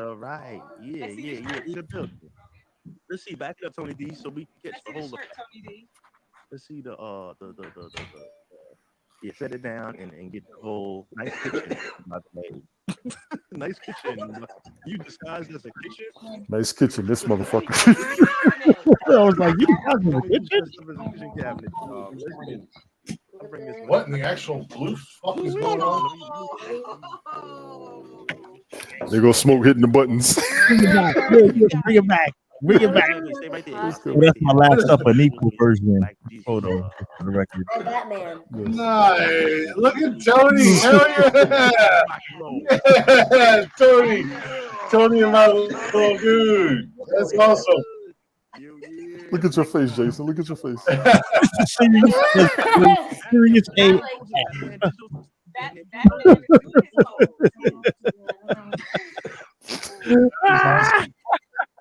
No, literally, I just like, this is what I'm like. That was from my Halloween party last year, Glick. That's what you did, yes. And you struck a pose. You were like, oh, man. It's too much. What is that? Chris English, that was classic. That was a classic episode. That was classic. Next time you do a podcast, That's can you show awesome. the roast that I did? I want to have one more roast for you. No more roast. Eat No, food. please. You're doing too much. Yeah. You're doing too much. He's like, let me Actually, you gotta let him log in, give him a Actually, account. first. Please. Go clean your face. Halloween actually falls on a Monday night this year. So we actually might have to do the Monday show on Tuesday, depending upon when Trick or Treat is. But I think that'd be cool to do a Halloween episode where everybody's in costume. You got to, man. Last year was on a Sunday, so I had, man. So since it falls on a Monday, you already know what to do. I mean, depending on how your schedule works, late or early. The only downfall here is typically, and I'm hoping they'll do it the weekend of instead of on. But up here, Trick or Treat is typically on Halloween night. But hopefully, since it falls on a Monday, and the kids have school and everything like that, maybe they'll do it Saturday or Sunday. But Never. absolutely, No. I think if we're Night doing a of. Monday Nope, night nope, show, Hang that shit up. I'm out, Rick. I'm out. Never. It's always the night of. I'm sorry, partner. It's always the Hang that night of. shit up. Making any specials. Like there'll be Well, if it's people have their little parties. The private parties will go down over the weekend, but the actual night of is the night. We can never think it because of the kids. The kids on the street. well, yeah, that's what I'm Streets, the time it gets dark earlier. Yes. If So it the kids will be trick or treat is the night of. If trick or treat is the night of, we'll just do the show Tuesday. Fuck it, Tony. We're gonna wind up doing shows back to back that week. Hey, bro, do it Halloween night. When you come back, just like we did, as you see Tony D and them, everybody is still in costume. When you get back into the crib, just go live and let's just rock. That's it, man. That's all. It's a humble. It can be. It don't matter. It don't matter because the replay. This is what you don't understand. This is what y'all don't understand about me. I broadcast whenever, wherever, and however. I do this much so much. Fact. On them streets. Y'all take care. I want. Take it down. Go ahead. Mm-hmm. On them streets, man. Man, we was out. What's up, Helga? How you doing, lady? Mm-hmm. On them streets early, man. So you know, get it in. For the Halloween party we got coming up on Haps in a few. Appreciate it. Mm-hmm. Thanks so much, Candy. I know. What's up, little party girl? How you doing? I love candy. I will broadcast anywhere. I don't care. Let me get a signal. It's on and popping. Facts. It is on and popping. I don't care. That's the real live right there, for real. Yeah. Every time Smokey come up and I don't care where I was at, I'll be in the chat. You're like, you want to come up and listen? I'm out and about. He said, I don't care. All right, I'll come up. Just let me know how it sounds. That's right. Let me know how it sounds. It's live TV, man. It's live radio, live TV, live streaming. It's live. It is what it is. To get on me all the time because every time he would call me, I was at a drive-through somewhere. He said, "You going to order food?" I said, "Yeah, hold on a second. Let me get a number 2 with a Coke." Let me have number 8 with a Diet Coke. Yeah, kind of like this show. It was just a couple weeks back. Tony, this motherfucker was in a restaurant ordering his goddamn food. I'm gonna go ahead and mute his mic real quick. He was ordering half the menu, talking all kinds of. I'm like, all right, I'm gonna mute that. I'm gonna go ahead and just continue what I'm doing. But I just had fun, man. I mean, for me, broadcasting is easy. I got a signal and I got the app. I can do it unless it's like stream y'all. Oh no, I absolutely love broadcasting. That's why I said it wasn't until like TikTok, Periscope, when I was on Periscope, even with Haps, I really only did the podcast for Saturday nights. Before Haps and before the podcast, I only did Saturday nights, even on TikTok. There would be the occasional every once in a while. I would jump on TikTok for a half hour, an hour, kind of hang out. I love broadcasting because I love doing this shit because it's kind of like it's fun, but it's kind of like therapy. For me, it's kind of like therapy. That's for all of us. It's not just you. I agree with that. I agree with that 100%. Yes. I struggle a lot and fighting some shit right now too. But so I look forward to broadcasts and like I'm not doing anything. I'm just hanging out. I'm just hanging out. I'm bullshitting. I'm not. So there's still every once in a while I'll get the urge to be like, oh, let's get on TikTok. But I don't want to get on TikTok anymore unless I have somebody with me because since doing this podcast and I don't really get on TikTok at all anymore. It's been a minute, but doing this podcast, I've grown so accustomed to having that back and forth, and I love having that back and forth. So that was the biggest emphasis I had with the time that I spent on Haps. We was always following and supporting each other. That's why I push it so much. Yes, we was all there for each other. That shit was priceless. And that's what I told you. Look forward to who was broadcasting and what we want to talk about. I mean that shit. I had fun over there. People are so tired of me talking about it. Well, but that's I'm like, what listen, y'all don't realize what y'all did for me. Y'all really don't. Y'all really don't. Well, And that's what I told you, Tony. You mentioned TikTok. I'm like, get on there and go live and send me an invite. I'll jump in there with you. I'll get on there. I don't get on TikTok live at all, really very often. But if you were on there and you hit me up with an invite, hey, I'm live. Come join me. I'm gonna jump in there with you. I got to work on my with you lives because I was up there with somebody else, we and can you come in don't get there. along with them. But if I ever go up there by myself and just do a rant or event or whatever, I'm trying to plan them. I hear you. I plan on going up there and doing a couple of broadcasts every now and then, but I just haven't yet. Yeah. Because even more if the rare occasion happens where I pop on TikTok, and like I said, it's been a hot minute since I've been on TikTok. But if I do, I get on there and I promote the show. I talk about the show. I don't I weed out, and this is one of the biggest problems with TikTok. You have a lot of thirsty male and female, so they want to come in there and they want to come in there and be like, oh my God, you're good looking. Oh, look how great your smile is, blah, blah. You go ahead and weed them out, and then you rock on with what you're doing. Once you get them ones out and you get the ones that want to come in there and hang out and have a good time, and then it's fun. And at the end of the day, and that's how when I used to do TikTok lives, that's all it was. I was just trying to have fun. I wasn't trying to hook up with every girl that was in there or anything else. And that's why my intro video has what it has in there. I'm not looking for nobody. I'm not here to internet date. Sorry. And if you a dude, nah, I ain't interested. I said that's very simple. Yeah. I said you just did entertainment. You just did chilling on some shit real there. Got you. I don't give a damn who you are, man, woman, confused. You don't know what you are. If you want to come in here and hang out and laugh and joke and talk some bullshit, yeah, I got somebody. Whatever. We can come in here and you can come in here. We can hang out and you can bullshit. I can bullshit with you guys. I can bullshit with the best of them because I'm a very well versed individual. I got sports. Okay. I've got movies, music, TV. And we can always look at what we're talking about in the process when we're up there looking at it and talking about it too. Yeah. Everything can be looked up, everything can be discussed. Yeah. And I don't try to fact check people. I don't mind the conversation. We ain't trying to BS nobody, but we just like having a conversation every now and then. It's good meeting new people, but some people so busy trying your ass. I ain't got time for it. That's why I just do my thing and go. Even when I do my broadcast, I don't mean to be rude when I didn't bring folks up, but I just want to do my thing for a minute. I conversated with everybody all day. Then I just do my thing. And some people are like, yeah, just do your thing. Okay, cool. Like I said, they help me. So I'm good. Big up to all the followers out there, man. Like I said, I have supporters.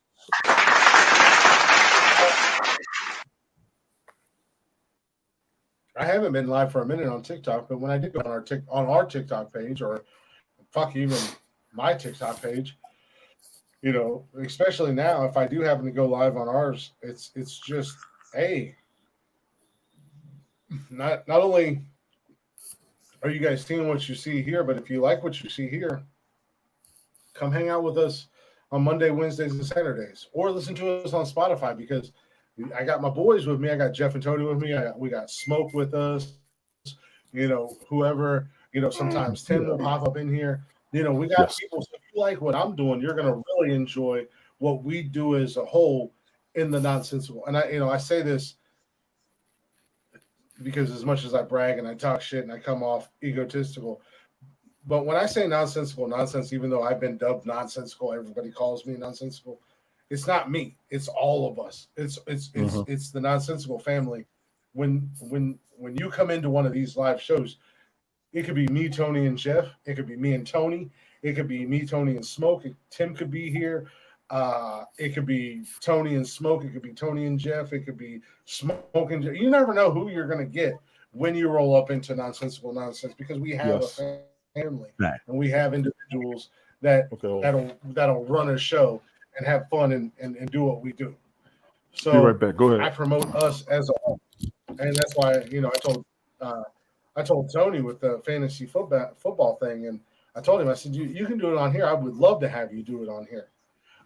That way I can put it up on our Spotify page, and I can share people on our Spotify page a fantasy football show, and it's not just what we do. Or Smoke, if you want to just send me your audio, I'll put your show on our Spotify page as well. Oh, good. Because at the end of the day, my ultimate goal here is obviously I want to grow this. I want to grow this show. I want to have fun with this. I want people to follow us, but I also want people to check out people who are looped into our family. And I'll put the Sunday Night Smoke audio up on Spotify and all that shit just as quick as I'd put this up on our audio or up on Spotify. Facts. Well put, my brother. Very well put. And I feel the same way. And that's the concept of I said I was gonna do it before, but actually I was working on it today. On rebranding the Twitch channel and bringing back Slam TV. Because Slam TV on Twitch, it'll be strictly on Twitch TV. It'll be strictly on Twitch, but it'll be more like a variety. Like I say, I'll have spontaneous lives with us hanging out. I'll throw some possible Instagram, some shorts from TikTok, and I'll say the network as in Saturday Night Smoke Podcast, Nonsensical Nonsense Podcast, Friedman Media Network, and Late Night Parents. Okay, so I'll throw. So when you tune into Slam, that'll be SLA 3 M's SMMM TV on Twitch TV. I'll have that up and running tomorrow. And I'll be running some of our content, guys, because it'll be more like a variety network. So it's like, wow, I can get to see different channels and different things, opposed to just subscribe to Nonsensical Nonsense, and I'll just see Nonsensical Nonsense opposed to other. But if you subscribe to say Slam TV, you get to see the best of everything. Like you get to see some Nonsensical Nonsense, some of Late Night Parents, some lives, some travel networks from some of the travel vloggers on YouTube that I am affiliated, such as BMT, Black Man Travel, Two Fly Travel Adventures, Razor Rays, etc., Mr. Flip Flop. These guys I'm affiliated with in the travel circle also, and they also have given me permission to air some of their streams. So Slam TV is going to be a total variety channel available on Twitch TV. I just wanted to make that plug real quick. So that'll be SLA TV on Twitch TV. And we'll have that up and running by tomorrow, and I will be up. Yes, formerly known as Sunday Night Smoke on Twitch TV. So it's the same channel. You mentioned Ted Hicks, and with his permission, obviously, I would love to throw Ted Hicks up on our his late night parenting up on the Nonsensical Nonsense umbrella on Spotify and stuff like that. It's all about. I'm trying to get into. I have a friend of mine, and I love him to death. I know I bust his balls really hard. We were breaking his balls Saturday night. Kevin Hawley, I love that dude. He's one of my best friends. He was like a brother to me. But he's on the Internet Radio Network. And the guy who runs that network, he put up a post and said, I have a couple open slots and on Facebook, and I commented and I was like, hello, dude, why are you sleeping on us? Stop fucking sleeping on us and basically bring us up in there. Come on, Mike Peters, you need Nonsensical Nonsense. Basically at the end of the day, which is something I want to do with Nonsensical Nonsense, where I'm not just putting our shows up there. I'm putting Ted Hicks, Late Night Parenting, Sunday Night Smoke, Tony and Brian's Fantasy Football Show, and stuff like that. Or Tony, if Tony's got a show and he wants me to throw it up there, send me the audio. Give me the audio. I share it. When I do the broadcast, I throw the link out. When I do a broadcast, I throw the link out to everybody. So yeah, y'all good. Because we always support each other. That's why it doesn't bother me. I'm willing and able. Yeah. And I'm willing and able to come in on anybody's show. I mean, it was so weird Sunday. Now Sunday's not necessarily that we did that little fantasy thing Sunday. That's not necessarily something we're going to put on Spotify because we were putting the nuts and bolts together and talking a little behind the scenes stuff, even though we were live, and you can find it on YouTube and stuff like that. But as we go and we're talking more fantasy football, we're giving our we're going to put it out there. Yes, that's going to happen. Suggestions and stuff like that out there. Absolutely, 100%. That's going to go up as soon as we're done. I'm going to download the audio. If we do it on here, I'm going to download the audio and it's going. It's going straight to Spotify. Well, what I want to do with that that fantasy football show, yeah. I'm going to put that on Vocal, and it'll go to Facebook and YouTube. But I'm probably just going to send it straight to YouTube because I'm going to use Vocal for my. Send YouTube. it everywhere. Well, as long as you once you put the YouTube link in there, it can be shared out. You know what I'm saying? Yes. Yeah. So I'm going to do it like that. I got to cross out like throw it up on Spotify. And if we and you'll have the audio. Yeah. Throw that out there. If we See do how it it goes. before, hopefully we can start making something. Yeah, and if we do it before Sunday, and I can get it up there before Sunday morning, I'll put that bitch up immediately. I'll put it up immediately. That's up to Brian. That's up to Brian because of Brian's schedule. And like I said, I'm not doing I know it Brian's schedule for the most part. Yeah, I'm not doing it without him for the most part because it was me and his idea. Oh, you all were in. Yeah, only get his ass up early before kickoff, before the first game. Damn it! All right. No, Easier said than done. I know. I see the look on your face. What I'm trying to do is because we do. Let me take a call. I'll be right back. Good. What I want to do is we do the show Saturday night, and then afterwards I will kind of get up there with him for like an hour. But the biggest thing that I want to do more than anything, I want the whole league up there. I want all 10 of us. Yeah, bring me in. I know I can get you on. Nancy's going through some stuff, and I got that. Pace is willing to be there. Jojo and them are normally watching sports on Saturday night, so that's going to be the other complication. But I got to try. You might not be able to get the whole league up in there, but and this is just me looking from the inside out, little constructive criticism or whatever. But you want your main focus. You want your main focus to be on fantasy football. So you want your, and this is just stealing something from the NFL Network or stealing it from ESPN or whatever. You want to get your locks. You want to get your players. You want to get bye weeks. We're going to do that with the draft.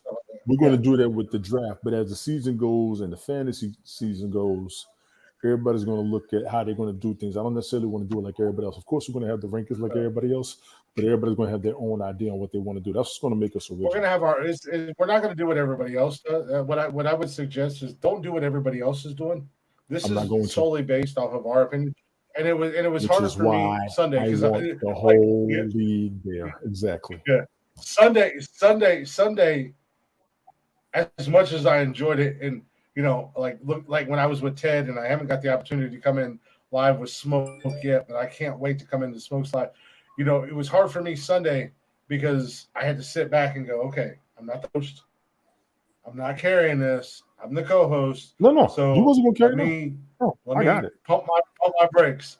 We had a couple of laws and stuff like that, and it was cool because the cool thing about Brian is we would hit a couple of laws or a couple dead spots, and I would go and I would say something in hopes that you or Brian would feed off of it. And I know you had some other stuff going on, but Brian would pick it up unconsciously. He would pick it up and roll with it, so then I could just sit back. Yeah, but see, me and Brian had it. I just wanted you as a guest. Me and Brian got it. All we needed you as a guest. You did input on everything. Me and Brian got the leadership, but we're just going to run with it. And Nancy's there. She's also pretty big on it. I want Rehab to be there. He'll be busy or tied up, whatever. But my biggest goal is to have the whole league in it. It's ours. Yeah. Everybody who's in the league is going to be about ours. I don't think Cameron will ever come up in there. He might not. He could be in chat. He could be in the chat. Yeah. He could be in the chat. He'll get a notification. But sorry guys, I know this is boring. This is Monday night. This is what we do. Monday nights are kind of a real relaxed fit. We just kind of hang out, shoot the shit. What happens. I did have a top 10, but we didn't get to it. No big deal. I didn't know. My bad. We just kind of roll with it. No, you're good, man. No, you're good. No, you're good. I reserved Mondays for top 10s, but we didn't get to it because this is what we do on Mondays on Nonsensical Nonsense. We're just in here. We're chilling. We're hanging out. It's a relaxed fit. It's 100% relaxed fit for Mondays. This was actually the Monday night show was actually just a spur of the moment thing where I brought it up and Tony's like, fuck it, I'm down. Let's do it. And I said, hell yeah, because I wanted 3 nights a week. Personally, if I had my choice, and I had my way, we'd do this shit every single night. You would look. You would get notifications from Nonsensical Nonsense 7 days. You can't do that. But my ultimate goal is to have enough co-hosts in the bullpen, a little baseball reference, if you will, in the bullpen, to where I can do a show with somebody every night of the week. Go for it. I can't do everything. I ain't gonna lie to you. I'm just saying. I know you can't do every night.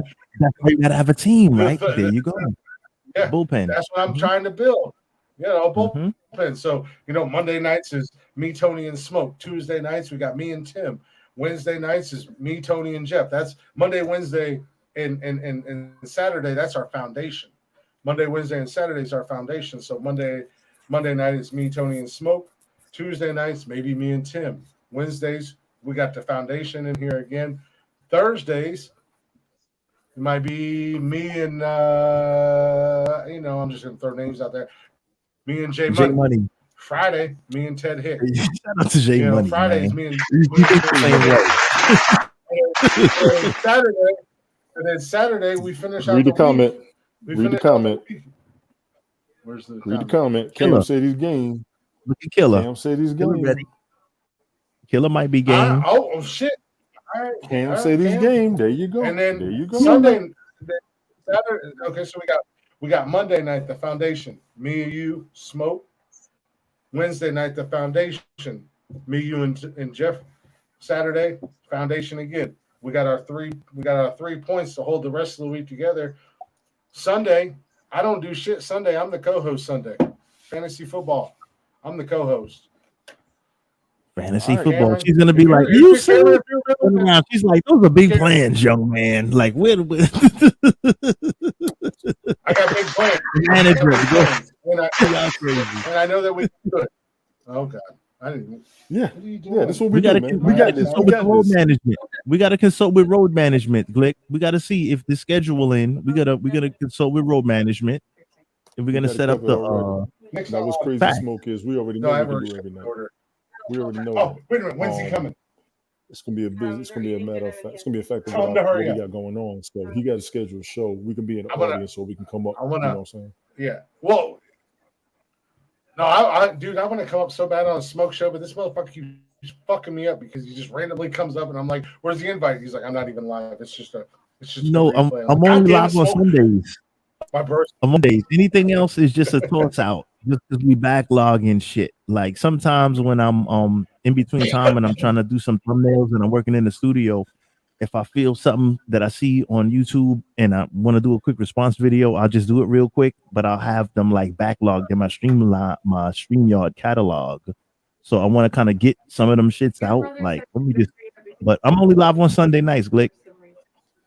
Yeah, for the most part. And I know Sunday's like a family day for you guys. Well, for you personally, it's definitely a relaxed day for me because I'm normally not working on Sundays. Sometimes I do though. I'll leave them shits in your box. Yep. Yeah, just send me the link, and if I can get there, I'll get there. If it's one of those rare times that I can't. Cameron, are you seriously? Could you do one night a week? Would you want to? He said he could do one night. He said he could do one night a week. There you go. You want to do an experimental show this week? Let me know what day works. Give him Tuesday or Thursday. Well, hell, come up during one of the other days. Tuesday, Thursday. Yeah, come up with the gang and get your feet wet on a regular day, like on a Wednesday or Monday, a thing. Get your feet wet, work yourself into the chemistry, not like I did. Work yourself into the chemistry a little bit, and off to the races, man. I mean, I'm not a manager. I'm just trying to give a little information, a little what's the word I'm looking for? Maybe a little advice. Get your feet wet with broadcasting, and from there it's off to the races, man. It's all love over here. You know how we go. Well, exactly. Yeah, with Cam, with Cam's biggest thing is he's never done it, so he's a little bit shy. I think I brought him up once before, and he literally just kind of danced around the camera, didn't say much. So. That's why it's better to come in with the group first a couple of times and work your way into it. You know what I mean? You got to get your feet wet. Like we weren't born with a broadcasting thing in front of us and shit. So we had to kind of get comfortable. It takes time for that crap to develop. Yeah, go for it. It takes time for that to develop. So Killer, what I suggest is this: maybe come up on a Monday, Wednesday, Saturday first. Jump on a panel with the gang. Get your feet wet, get used to how the flow goes. You know what I mean? And once you get comfortable rocking with a couple of days, and then bam, let it rock. Cam, I would tell you try tomorrow night or Thursday night, definitely. Hell, any night during the week that I'm on, it's not a problem. And, you can come up there with us. It don't matter. So if you want to take a specific night, run it. Greg's game. For the most part, we're available. I do try to take some downtime during the week, a few nights, and just chill out. But Cam, if you want to get up here, get your butt up here. It ain't even a question. You said you wouldn't go back, so it's not a problem. You want to say hi? Try Wednesday first, out the gate. Try to jump on Wednesday, or try to jump on. Let's see, the next show was Wednesday, right? Yes, yeah. Try to Killer. If you can jump on Wednesday, right? If you can't, try to jump on Sunday first. Saturday. Excuse me, Saturday. Try to jump on Saturday.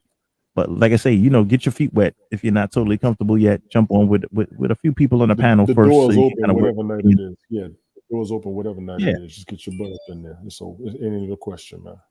He said, so you don't got to feel She bet they're still dancing. You on mute. You're on mute. Blick, your microphone's off. Click, your mic is off. There you go. Yeah, no, my mic. Oh, there she is. Oh, Buggy's on camera. Oh, she's gone. Yeah, both of them. I saw them. Got a party going on over there. Party over there, man. I know we've reached our 2-hour mark. I was actually kind of delay this and push it a little bit longer because my broster is on the way over. Go for it. Oh, okay, let's rock. Stop! Don't waste my Q-tips or my cotton balls. God damn it! I need them for my poison ivy. Crackheads, you crack babies. Poison ivy.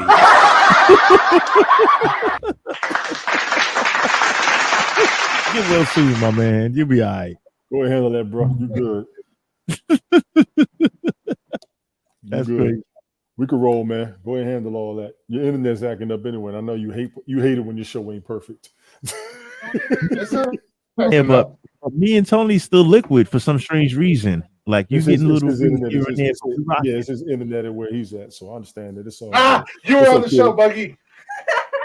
I saw you. Yep, I saw you. Peekaboo. Yep, tonight was the kids' broadcast. We said we was gonna do this one day too. We said we was gonna have the kids. Peekaboo, Buggy. I saw you. Mm-hmm. Yeah, tell him. So good, man. Killer. Come through, man. More the merrier. Let's build this team up. No, I was actually because Austin, my oldest one, she lost her nose ring at school today. She goes to vocational school. Big ups, hey, as Tony D and Smoke would say, big ups to my oldest daughter. Getting accepted into the vocational school here in the nursing program. So she started last week. Oh, congratulations. Tell her, unfortunately, I went to vocational school in high school. I took television communication and production. It's fun. We need somebody to take care of my ass when I get old. So big up. Big up to the nursing students and all that good stuff. Please take care of us when we get all geriatric. Big up to the nursing students out there, man. Let's go. We need y'all. She was in here last week because last week before she started school, I took her and I bought her scrubs, got her stethoscope and everything. I got her shoes. Nice. She needed all white nurse shoes. You know what I mean? And she was in here. We were actually, I think we were doing the show. I can't remember, but she was in her full school scrubs, stethoscope, everything. And she was like, "How's it make you feel that, when you're old, I'm going to have to take care of you?" And I said, "Just so you know, I'm going to pull my own plug." And she was like, "God damn, Dad." I was like, "Trust me, I've seen your generation. The last thing I want you to do is you people taking care of me. Dad, y'all gonna kill me." Your broster said, "Are you gonna give him the money for it?" I'll give him $1. He said he'll give you $1.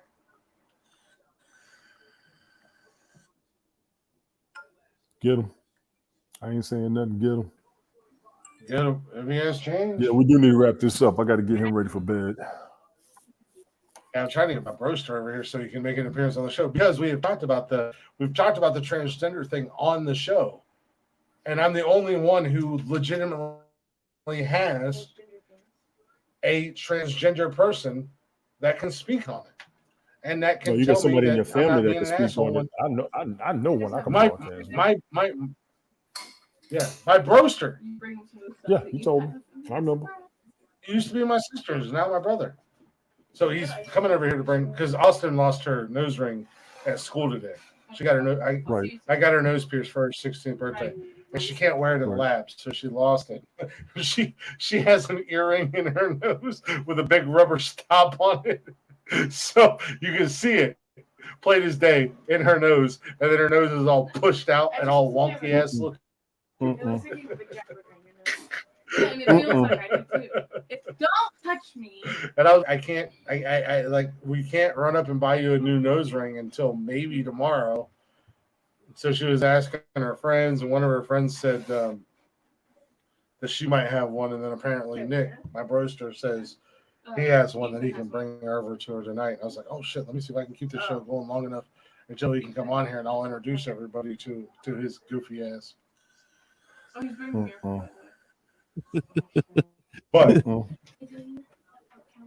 dude, my broster is something else. I wish I was still like in my old position where I could turn my laptop around and I would just turn it around and put it on these two girls because they're doing Hit the swivel cam on them, the swivel wivel. I know, right? Yeah. I need a swivel cam so I can just like. Of course, Y'all Buggy, mess. my mini me. I got Easy. my mini me back there. She's like, I'm not gonna be on She camera. said she ain't gonna be on camera. Don't put her on camera. She's doing this other thing. Easy, breezy. She jumped all the way down to the damn floor. I heard that. So I'm gonna did drop you. down, dude. I gotta get him ready for bed, so I'm gonna get ready to go. All My right, man. get him in bed. Yeah. Smoke, you good to keep rolling for a little bit?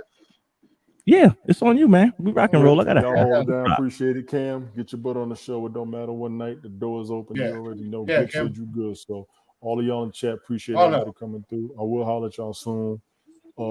If you do something tomorrow night, Tony, I'll let be 'em watching. Wednesday night, I'll be there. Definitely. Most definitely. You heard the expansion. You heard the support. I'm trying to You heard the other grow, man. I'm trying broadcast. to grow. You heard we were up here Well, ready to this- be around with each other and to keep broadcasting with each other, keep live streaming with each other, keep podcasting with each other, whatever you want to call it. Mother Hatch, Mother Major, motherfucker. Peace. Tony do y'all. That's all, brother. I'll see you Wednesday night. I do. I love Oh, that dude. man. He has no. I know it makes him Oh, uncomfortable when I say that, but I got nothing but love for him. I Oh, got good, nothing but man. love for y'all, all you guys, man. You guys that it's not is you know to say the term family or to throw the term family around is not something I do loosely. But y'all fucking family to me. I love the shit out of every one of you guys. Cam's my boy. Cam's like a little brother to me. I've known Cam since he was about 15, 14 years old. Go back. 26, I think. Yeah. Who's that? Go back. Who's who? That's Smoke. That's Smoke. That's who sent me my belt.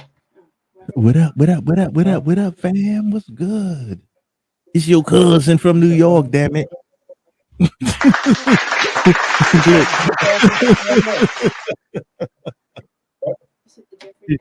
Yeah, Jeffrey died. Come on, man. No, Come Jeff doesn't. on. Come on. No. Tell him it's your cousin from New York. Jeff is all right, though. Smoke said it's your cousin from New York. Look, this child, she has no fucks to give. She's with the zero fucks in her field. Her fuck crop runneth empty. When she was born that way. Yes. My kind of family. My kind of niece. All right. She's my mini. Yeah. Smoke said my kind of Uncle niece. Smoke loves you. Uncle Smoke loves you. Hope you made her blush. No, I didn't. I don't even know what he looks like. I don't even know what he looks like. No. Come on. Hey, No, hey, that's, hey, Greg. Don't That was a lot. That's right. Okay. He doesn't know what I look like on stream, but on stream, yeah. Yeah, all streams another story. Nah, like I said, that's my that girl is my mini me, man. She built like me. She looks like me. She acts like me. She quick like it. She quick with it too, man. She'll fucking no time for games and no time for bullshit. She'll fucking roast the hell out of somebody and fuck their feelings. That's the game. That's the creed we live, and that's the way. You know what I'm saying? Ain't nothing wrong with that. She was telling me today she was killing me on the way home because I picked him up tonight to bring him home, and she's like, I don't like the 7th and 8th graders. They're mean to everybody, and I'm like, why are they mean to everybody? What do they do? What do they say? And she's like, I don't know, but I'm mean right back to them. I'm like, all right, that's all you gotta do. You know, let them push first, and then you push back. Yeah. Huh? Kevin. As I said, let them push first, and then you push back, but you push twice as hard. Get them fucked up. That's it. Make them the victim. That's how I roll. You fuck with me first. That's how you roll too. You know, people always want to come at us sideways, and then when we come back at them, we fucking correct that shit and bring it back around and coming back at them. They're like, oh my God, I can't believe they said that to me. Really? Facts. Really? Hey man, we just kick ass and take names. We kick ass and take names. That's what we do. Everything else is smooth, but don't come sideways. You come sideways, we send your ass back up straight. You know what I'm saying? So you came to the barbecue. You came to the barbecue. If I can steal one from Jody, you came to the barbecue. You thought you wanted the smoke, but you wasn't ready for the smoke. Get that. Take that. You know what I'm saying? Hey, man. So good. We don't start, but we hella finishers. We don't start shit, but we will finish some shit on your ass. I know. Mm-hmm. I didn't find them until afterwards. Just got yelled at. Because my Buggy, my middle daughter, she's there she goes behind me. She's a big Stranger Things fan. Yeah. She's an artist too. This girl can, she can draw. But she, Eddie Munson, I think that's his name, right? Eddie Munson. Yeah. That guitar pick that he wears around his neck. Okay. She was taking guitar lessons a while back. I need to get her back into it actually. But she had some guitar picks and she painted one of her old guitar picks to look just like the pick he wears around his neck. I gave her a necklace and she put it on her necklace, but it looked exactly like the one he wears around his neck. I was like, damn, okay then. Wow. But now she just found my pack of She just found my pack of guitar picks because I've got a guitar that maybe one day I'll learn how to play it. But she's like, I could have used these when I made that pick. And I'm like, my bad. I literally just found them. See, I could have used this one. They were in storage. They were in cold storage somewhere, man. Speaking of guitars, man, big up to True Armor. True Armor. I don't know if you remember True Armor from Haps. He's like currently he used to do a live stream every day working on the guitar, trying to learn how to play the guitar. So big up to True Armor. Speaking of guitar playing. How's he doing? He's cool. He was on the stream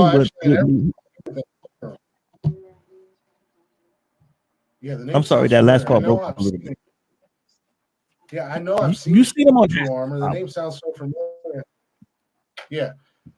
On Haps, he used to do a morning. Yes, every morning he had a show. Yeah. Yes, like something is. Oh man, excuse me, True, if you're out there listening for the misquote on the title, even though that catalog got wiped clean from Haps, but it used to be something about in 30 minutes or in 60 minutes, something like that. But every morning he had a stream on, and he would practice the guitar and talk a little politics and talk some current events and stuff. But he was on with us on Sunday Night Smoke maybe 3 weeks ago on our weekend at Biden's President Joe Biden presidential roast. So he'll be back on with us. He's we're gonna pull him back up in the next couple of weeks. Big up the True Armor.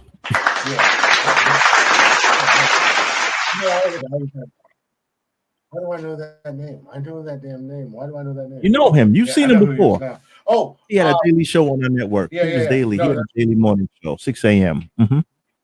Yeah.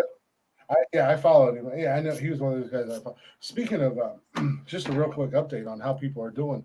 I just got a message on Twitter. Our girl, Jordan Wilkerson, for a little update for those of you guys who don't know. We brought her up a few months back. She's the young lady, Air Force vet, that is battling cancer right now. Yes, who had to GoFundMe. Her and her mom. Yeah, her and her mom will be on the show eventually down the road. We're looking probably, possibly September. But I do talk to her mom quite a bit. She sent me a message, and she said that she obviously, unfortunately, right now she's struggling a little bit, getting the infusions, preparing for her final round of chemo starting next week. Um, Her chemo treatment is continuous, drip for 5 days. But she thanked us for because I sent her a message the other day, checking in, seeing how everything was going, and whatnot. She thanked us for keeping her on our team, keeping everybody behind her, everybody pulling for her, and they're definitely going to stay in touch. But big shout out to Jordan Wilkerson. Don't forget. Nonsensical Nonsense, our family, everybody affiliated with us, we are behind you 100%. And we're looking forward to you kicking cancer's ass, pulling through this bullshit, and coming out the other end stronger and better than you were before. Just a little update I got here. I actually gotten it earlier, and I meant to bring it up, but I didn't want to completely pull the e-brake and just derail the show. But I wanted to go ahead and put that out there that she's going into her final round of chemo, and hope guys keep her. I don't know if you're the praying type, if you're not the praying type, whatever you believe in or anything like that, but keep her in your thoughts, keep her in your prayers. Make sure you're sending lots of good vibes and good thoughts her way. Let's keep her fighting, because it's been a hell of a journey for her. She was actually brought to my attention by a friend of mine, and we started pushing her on the show and getting behind her and getting everybody on the show behind her. So we're definitely absolutely 100% supporting her and looking forward to seeing her absolutely kicking cancer's ass. And Your brother's on his way. A little I'm stalking him. You're stalking him. Let's kick cancer's ass. While we at it. Let's kick cancer's ass. Oh, is the GoFundMe still effective or still active? Shall I say, Glick? If it's still, throw it up on the screen. If it's still active, throw it up there. If it is, I'm just saying, I don't know. Possibly. It is. Let me double check and make sure. Oh shit, it's not. Where the hell do I have it at? Take your time. We here. We here. Pinned. I don't know what the fuck he's doing. Okay, fair enough. There's that. It's like we're both in the same boat technically. Wow. It's like I'll be like, press this button. Like, what the fuck? Bring it back.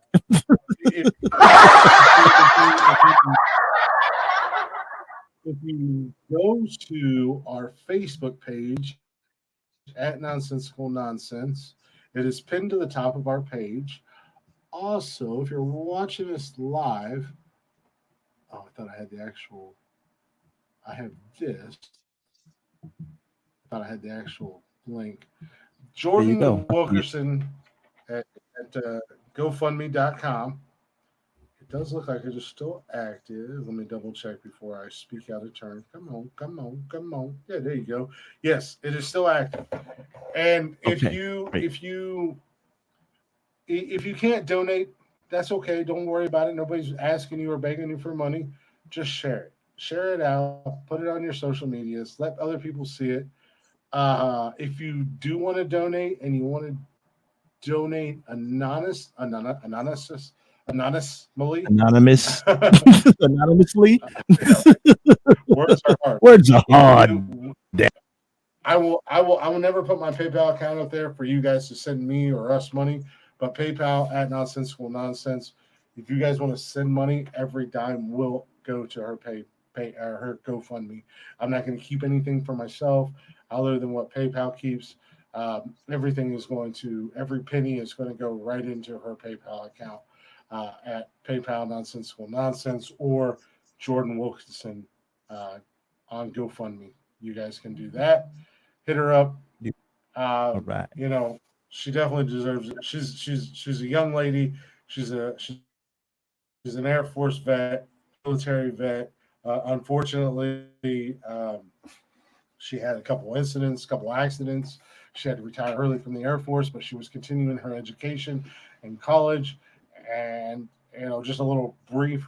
She had a cough that didn't go away, and she went to the doctors to have it looked at, and found out that she had. Let me scroll through this. She had a knee injury, so that was cut her short of her 5-year mark in 2020. Mhm. Falling off of a plane during a maintenance inspection. She suffered Aye, aye. I'm sorry, a cheek injury. Uh, in 2022, earlier this year, when she had one semester to go, she went to the doctors for a cough that she could not get rid of. After several tests, they found out that she had a very aggressive cancer. Um, and I will absolutely butcher this, um, Take his time. but lymphoma. Yeah, what's primary mediastinal? I don't know. B cell lymphoma or lymphoma. It is part of the Words are hard. non-Hodgkin's lymphoma. Yeah, words are really hard. She had an 8 centimeter size tumor, the size of a grapefruit, in her chest that had wrapped God around damn. one of the main blood vessels to her heart. She Mm-mm. was immediately admitted to the VA, started chemotherapy. She found out the cancer had spread to the lymph nodes in her neck. They determined that she had sepsis, and they also advised her that she had nerve damage in her hand from chemotherapy. Um, so basically, in one day, she went from student employed at the airport to a 25-year-old cancer patient who had to take a leave of absence from school and her job. She'd already had an accidental injury that cost her her Air Force career. Aye, And aye. unfortunately, with bills and Mm-hmm. potential of losing her college money and have to pay everything Mm. back, the GoFundMe was there. But we all are absolutely we've done updates from time to time. I've never met her. I don't know her from Adam, but she was brought to my attention by a very good friend of mine in real life, and we got behind her and her. She's been amazing. Her mom. I talked to her mom quite a bit. Mel is awesome. Mel, you're awesome.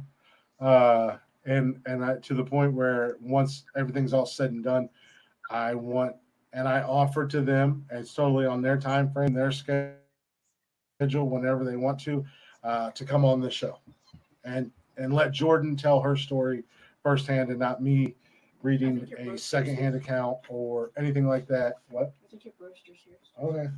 Or telling her story from hearsay or emails or messages or anything like that. I want them to come on Yeah. here and tell their stories. And they're Tampa natives. So that's kind of an added bonus for me because Tampa's kind of become a second home for me. I have a lot of friends in Tampa that are podcasters, that are comedians, that are Tampa. musicians. And I've kind of adopted their teams. I am a Blue Jackets fan, and I know the Blue Jackets and the Lightning are developing a little bit of a rivalry, but I still root for the Lightning when they're not playing my Blue Jackets. And Tampa, the Bucks, they have no say here nor there for my Cleveland Browns. So I am, yes, a Tampa Bay Buccaneers fan. Most of my guys there right now, Tom Brady, which that is hopefully my next goal is I want to give me a Tom Brady jersey because unfortunately I could never bring myself because I hate the Patriots to buy a New England Patriots Tom Brady jersey. But now that he's in Yeah. Tampa, I will 100% buy a Tom Brady Get the Tampa. jersey. Yeah, go for the Tampa. I don't see no Michelob Ultra Light. Fuck no. You think I'm fucking made suck. of money? Yeah. I ain't made of money. What's up, Miracle? You want to come in and say hi to everybody? My niece. Like, is. like My niece is. no, not the Monday show, not with the smoke. It's gonna take a little time for them to warm up to the smoke on Mondays.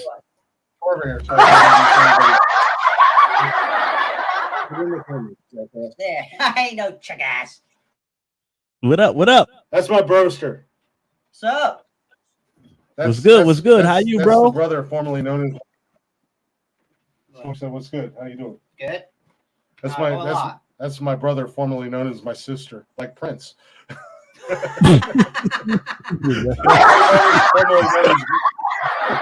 Oh yeah. So when I say that I have a little bit of a different stance when it comes to transgenders and different opinions and stuff like that, Okay. you know I have just direct, blood Experience. relative experience, and I've kind of watched him go through the complete, not The complete transition. Are you done transitioning? I'm done. Completely done. He's done. There you go. Show everybody your weak ass beard. My weak ass beard, if you can see it. Can't really see it. He's got bad lighting. It's gonna take a long time to grow one of them glick beards. I'll tell you that much. Okay, it's gonna take a while. Hang in there for a few years. Smoke says it's gonna take a long time to get you a glick beard. Yeah. I told him to bring me some beer, but this broke bitch don't bring me no beer. Your pops brings me beer. Look at all them credit cards you have. You got credit cards for days. Yo, swipe a card and send a few cases over, man. Hey, swipe the card, man. Send a few cases over here. Send me a case of Stella or something nice over here to New York. Shit, why I not? only got one card. Miracle. You wanna say Don't hi? even give no money. You wanna say hi? Come here, we're on camera. Come here. Come here. You wanna say hi to Smoke? I won't bite you, I promise. Say hi. No. Hey. What's up? She don't like me. She don't like me. Don't worry, I put it out already. I won't blow smoke in anybody's face. All good, man. All good. I see you have a full house in there tonight, my man. Full house. Shout out the family, it's man. very Big rare up that the I ever- family. Big up family. It's very rare that I have anybody.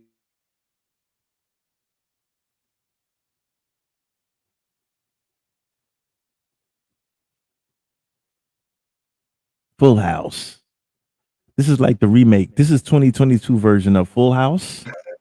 This is like 2022 really Full House, right? The show was Yeah. Oh God. all good. Oh Man. God. All good. Look at the There we family, go. man. We Shout got out to single- family. It's all about family, man. We got single dad Glick, Uncle Nick, and the blood uncle, like Uncle Jesse, and then we got Uncle Smoke in the house. We here, baby. Let's go. We here, man. Big up the single fathers out there holding it down, holding families together, representing. A lot of fathers are underrated, man. We're not giving fathers their proper due. Big up to the single fathers out there, man. For real. No, we get poo-pooed on a lot. We're just trying to do what we can. I mean, like I said, I always put the kids first. And Can I get another 20? yeah, that's funny. out of the norm for me, I Let me hold something, man. They passing out money. Yo, give me a 5 spot, baby. Sister Wallet is open. Let's go. The only reason I have cash is, like I said earlier, my guy Dustin at Empire Tattoo. I'm shouting you out, Dustin, if you hear this. He double charged me last night after we got done doing my tattoo. So I had to hit him up today and be like, hey, dude, you double charged me. He's like, oh, shit, my bad, man. He's like, I'll be in the shop in about an hour. Just so I got you. I was like, okay, cool. I wasn't sweating it. I wasn't gonna give him a hard time or anything like that. Accidents happen, and he came in like I had an appointment for Thursday last week, and he messaged me Thursday afternoon. He's like, hey man, something came up. I need to reschedule you. Is Sunday at 5 cool? And I'm like, yeah, that's cool. And then I got to thinking, like afterwards, I'm like, it's Sunday. There's no way he's working.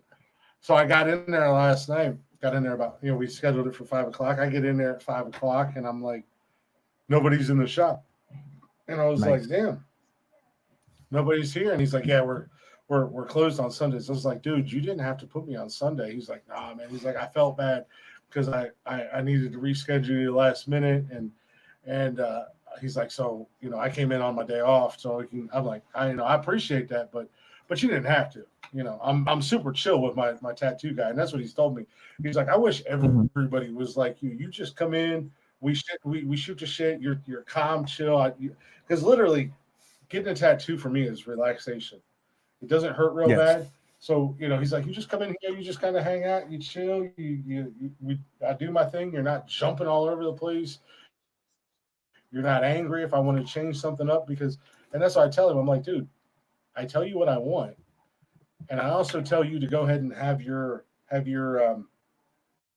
creative input, creative genius. Let your creative juices flow. Yeah, let it flow. Give me your input. If you think it would look better, like on this one that's done, the beard on here, I don't know if you can see it very well, but it flows and it looks real good. Let's try to make it. But the beard looks real good on Odin. The original picture I gave him was just the beard was real jagged and just came to point, straight line. And he when I went in there to get started, he was like, so I changed the beard up, and I love it. I absolutely love the way the beard just it looks natural and it flows. Yeah. And he added a couple designs and stuff like that. And I'm like, dude, I love it. Even with this one, I gave him a picture. I said, the only thing that's important to me is my Valkyrie and the skull on the back. But even he changed the skull completely. The skull and the helmets are all changed. I said, but whatever you think is going to look best, go ahead and sketch it up. Let me know. And if I like it, we'll rock with it. If I don't like it, we'll work together. And he's like, man, I wish all my customers were like you. I was like, yeah, I'm not here to make your art. I want to have something. Yeah. I was like, look, at the end of the day, you're my guy. You're the artist. I'm your canvas. So I want something that we're both going to be happy with. We're both going to be, we're both going to like at the end of the day.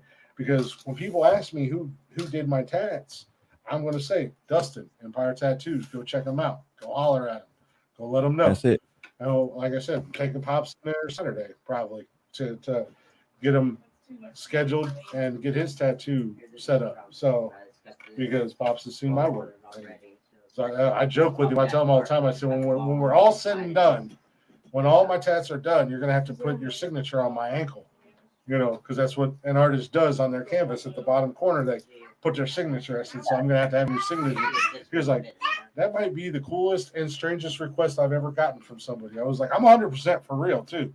I will let you put your signature on my ankle when we're all said and done. Because I don't want anybody to know that. You look like a canvas, literally. Yes, you are my guy. Nobody's going to touch me. Nobody's going to tap me other than you moving forward. So it's like we're in a relationship.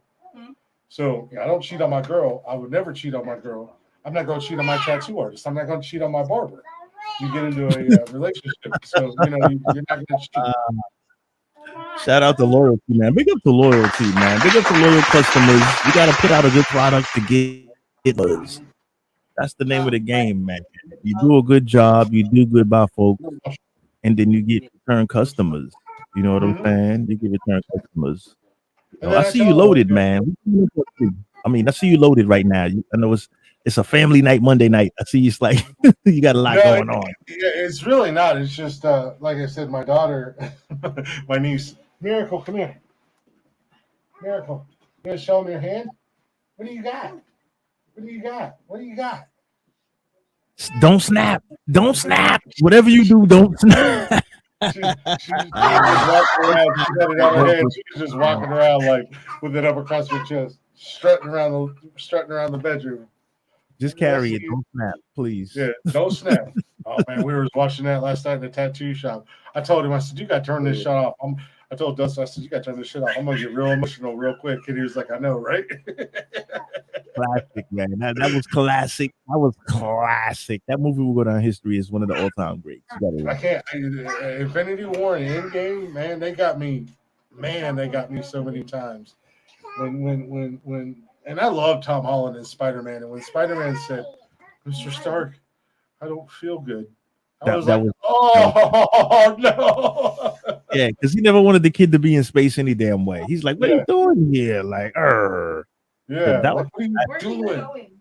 Yeah, I loved how Tony brought him in, but he was so, and it was how it was in the comics. When Tony brought Spider-Man into the loop and everything like that, he was always so protective over him, and kind of treated him like, you know, he never had any up until his daughter was born. He didn't have any kids, so you know he brought him in there, and he was so protective of him, and cherished that relationship and stuff that they had, and that, man, I don't care if you're a Marvel fan or not. If you watch that movie, when Spider-Man looked at Iron Man and said those words before he turned to dust, if that didn't get you in your feels, there's something wrong with you. There's something seriously wrong with you. And then at Endgame, when of all fucking people, and it's the thing, you know, Tony Stark doesn't get the love that he deserves, because that was the second time in the MCU that he sacrificed himself for everybody. The first time was in the very first Marvel Avengers movie when they were fighting Loki, and Loki opened that portal. He sacrificed himself to he went to die. Yep, send a bomb up there. Mm-hmm. So, you know, he did it again, and that's the leader you want, though. That's the person that you're willing to follow into war. Okay. Yeah. Oh no.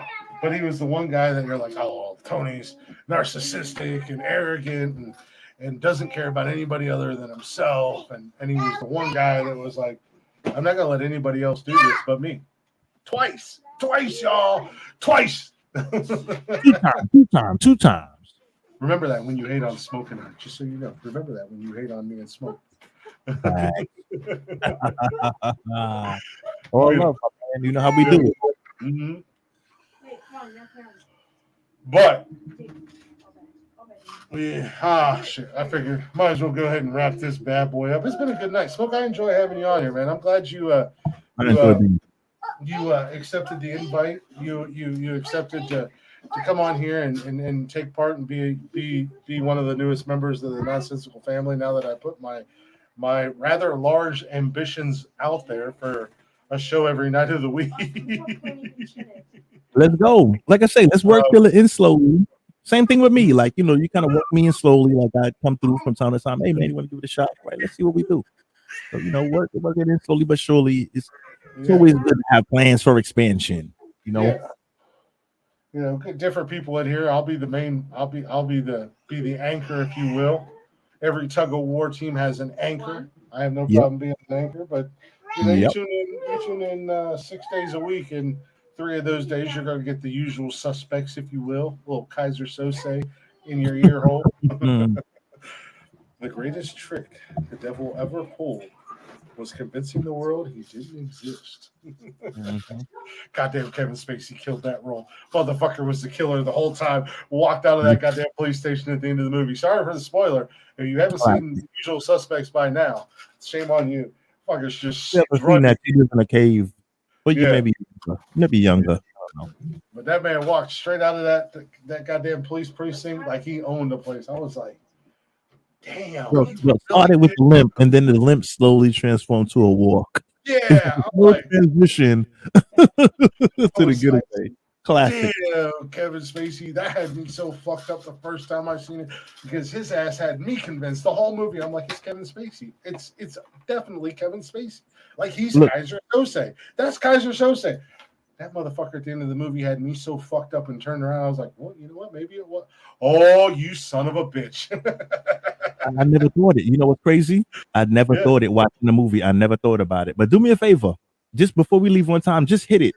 What was the feeling that Kaiser Sose being played by Kevin Spacey, whose character was somewhat semi-crippled individual. How did he have us feeling? Like, the movie played out, right? How did he have us feeling? He had us feeling a little bit like this. Got me fucked up. Got me fucked up. I'm just saying. Nice. That was actually a really good setup, unintentional setup, but that would actually work perfectly. Got to catch it, got to catch that on the road one time. Yeah, no, it really did. It had us. It really did, man. And I was like, God damn, because you can, like I said, I'm a fan. I love that movie, and even today, I'll watch it today, and I'll be like, I'll catch myself going, he might not. Oh, never mind. I know how this ends. You motherfucker. But no, we do appreciate y'all listening. We appreciate y'all hanging out. Smoke, much love to you, brother. I appreciate you coming through. I love having you as part of the family now, having you on here on Monday nights. If you guys are not already, go ahead and check us out, Nonsensical Nonsense, on all social media, Facebook, Instagram, Twitter, and TikTok. You can join us live on YouTube and Twitch every Monday, Wednesday, and Saturday at 6 p.m. And if you can't join us live, if you don't want to join us live, don't worry. We got you covered. You can listen to us on Spotify and everywhere you listen to podcasts at. Yeah. All at Nonsensical Nonsense. Give us a little Google search. Hit that like, hit that follow. Give us a listen. And if you'd be so kind, give us a share. Don't forget about the email, nonsensicalnonsensepodcast@gmail.com. And we do got a merch store, teespring.com/nonsensical nonsense podcast. Mr. Ace World, a.k.a. Smoke, let the people know where they can find you at, sir, and how they can find you. Let's start. Sunday Night Smoke Podcast, as spelled on the screen, at YouTube. Same Smoke Podcast on Instagram. And then Sunday Night Smoke without the podcast at gmail.com if you'd like to find us something like thanks for having me, Big Lick. I'll see you next Monday, man. I'll be in the chat throughout the week. You know how we do it. Absolutely. Much love. I'm gonna hit this with a little. We've decided that the cover of Audio Slave. Man. I think I know what it is. Yes, the cover of Audio Slave's Getaway Car by Blacktop Mojo featuring Dylan Wheeler is going to be our Monday night closer. So we'll hit you guys up with a little Blacktop Mojo. Check them out on all social media, wherever you stream music, at Blacktop Mojo. Check out their tour schedule. They are currently on the road, so they might be coming to a city near you.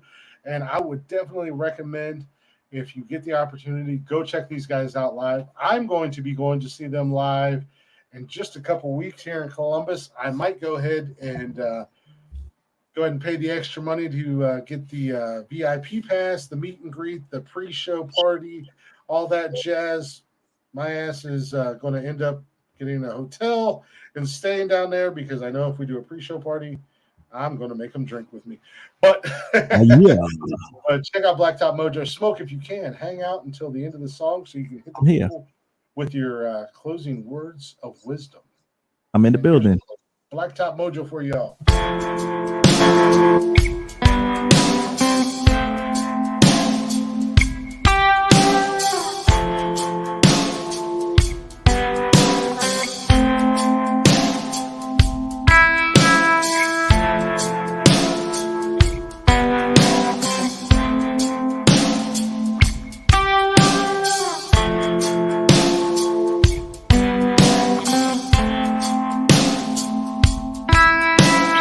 First time I saw you, you were chasing down a cyclone, all alone in the field. Rail yards and clovers, I kept rolling on. I never thought you'd wind up chasing me. Settle down, I won't hesitate to hit the highway before you lay me to waste now.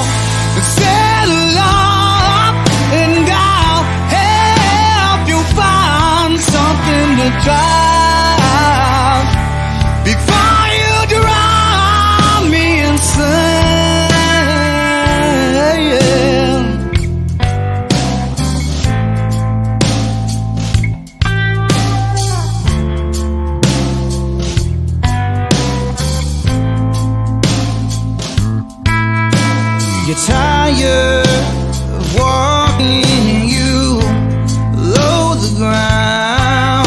The sidewalk will barely touch your feet. Life moves too slowly to hold you down. With ringing heads, you take it out on me. Well, settle down, I won't hesitate to hit the highway before you lay me to waste. No, settle up and I'll help you find something to drive before you drive me insane. So get yourself a car, drive it all alone. Ooh, get yourself a car and ride it on the wind. Yeah, get yourself a car and drive it all alone. Ooh, get yourself a car and ride it on the wind.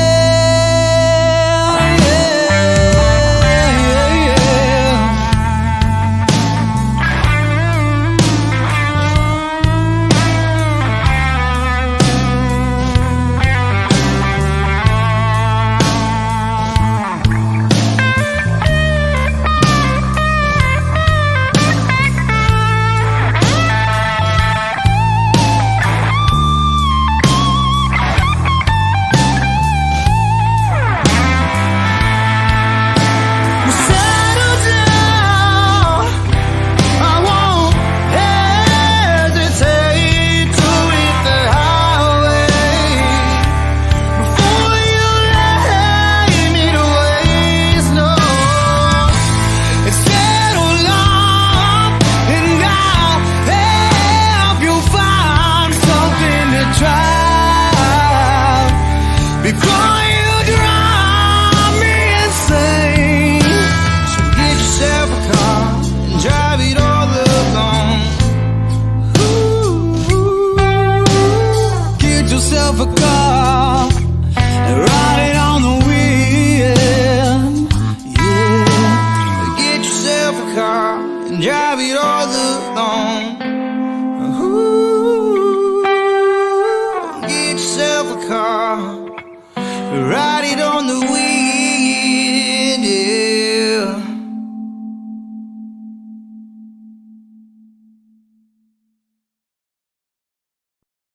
What? Yeah. Get yourself a cow, drive it all alone. Get yourself a cow. I love it. What? Are you done? Yeah, almost. Correct. I love that goddamn song. I've always been a huge fan of that song. I'm a big fan of Chris Cornell, who was the lead singer of Audio Slave, amongst many other super popular bands. Unfortunately, Chris Cornell left us way too soon.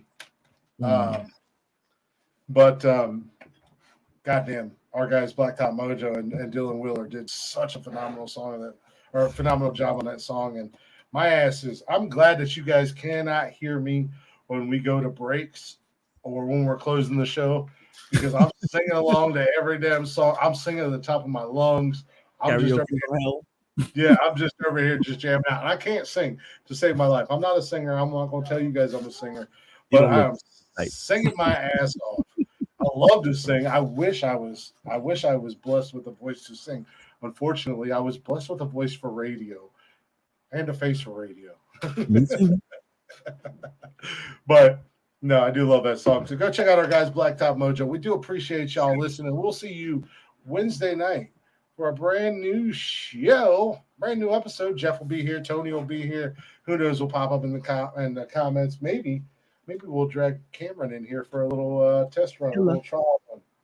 Killer, make your debut Wednesday, man. Killer, if you have time, pull up. Pull up on Wednesday. Get your feet wet in the game. Absolutely. We got to get him worked in. I think Cam would be fun to have on the podcast. Cam's a good dude. Him and I talk a lot of shit to each other. We've had a lot of serious conversations. Like I said, I've known him since he was 15. He's an amazing young cat. He's like a little brother to me. Oh, good. And he's one of those guys that I'll be an absolute asshole or an absolute dickhead to, and he knows I'm not doing it to be an asshole or be a dickhead, and he knows that I'm only trying to do it to help him and teach him. And he listens. He listens. That's what's wrong with a lot of you young knuckleheaded, as Tony would say, a lot of you young knuckleheaded motherfuckers.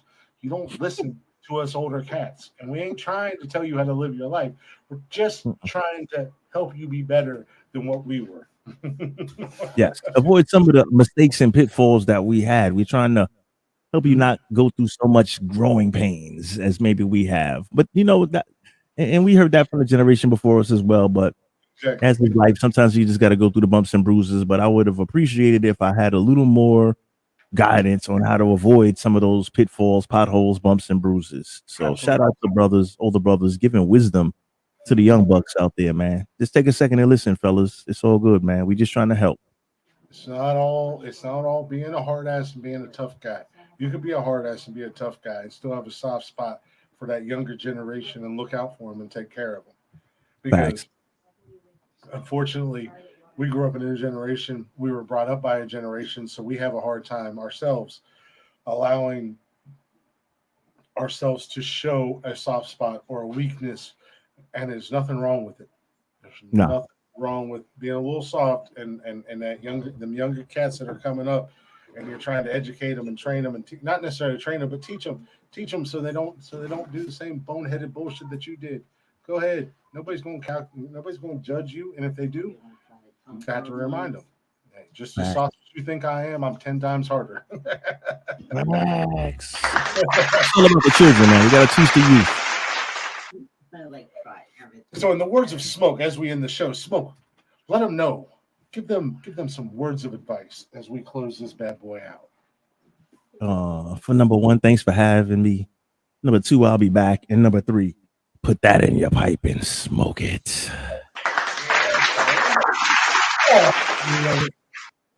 No, absolutely. You're welcome here anytime, brother. Actually, you're part of the family, so you just come and go as you please. At the end of the day, with that being said, be good or be good at it. Goodbye, motherfuckers. Yeah.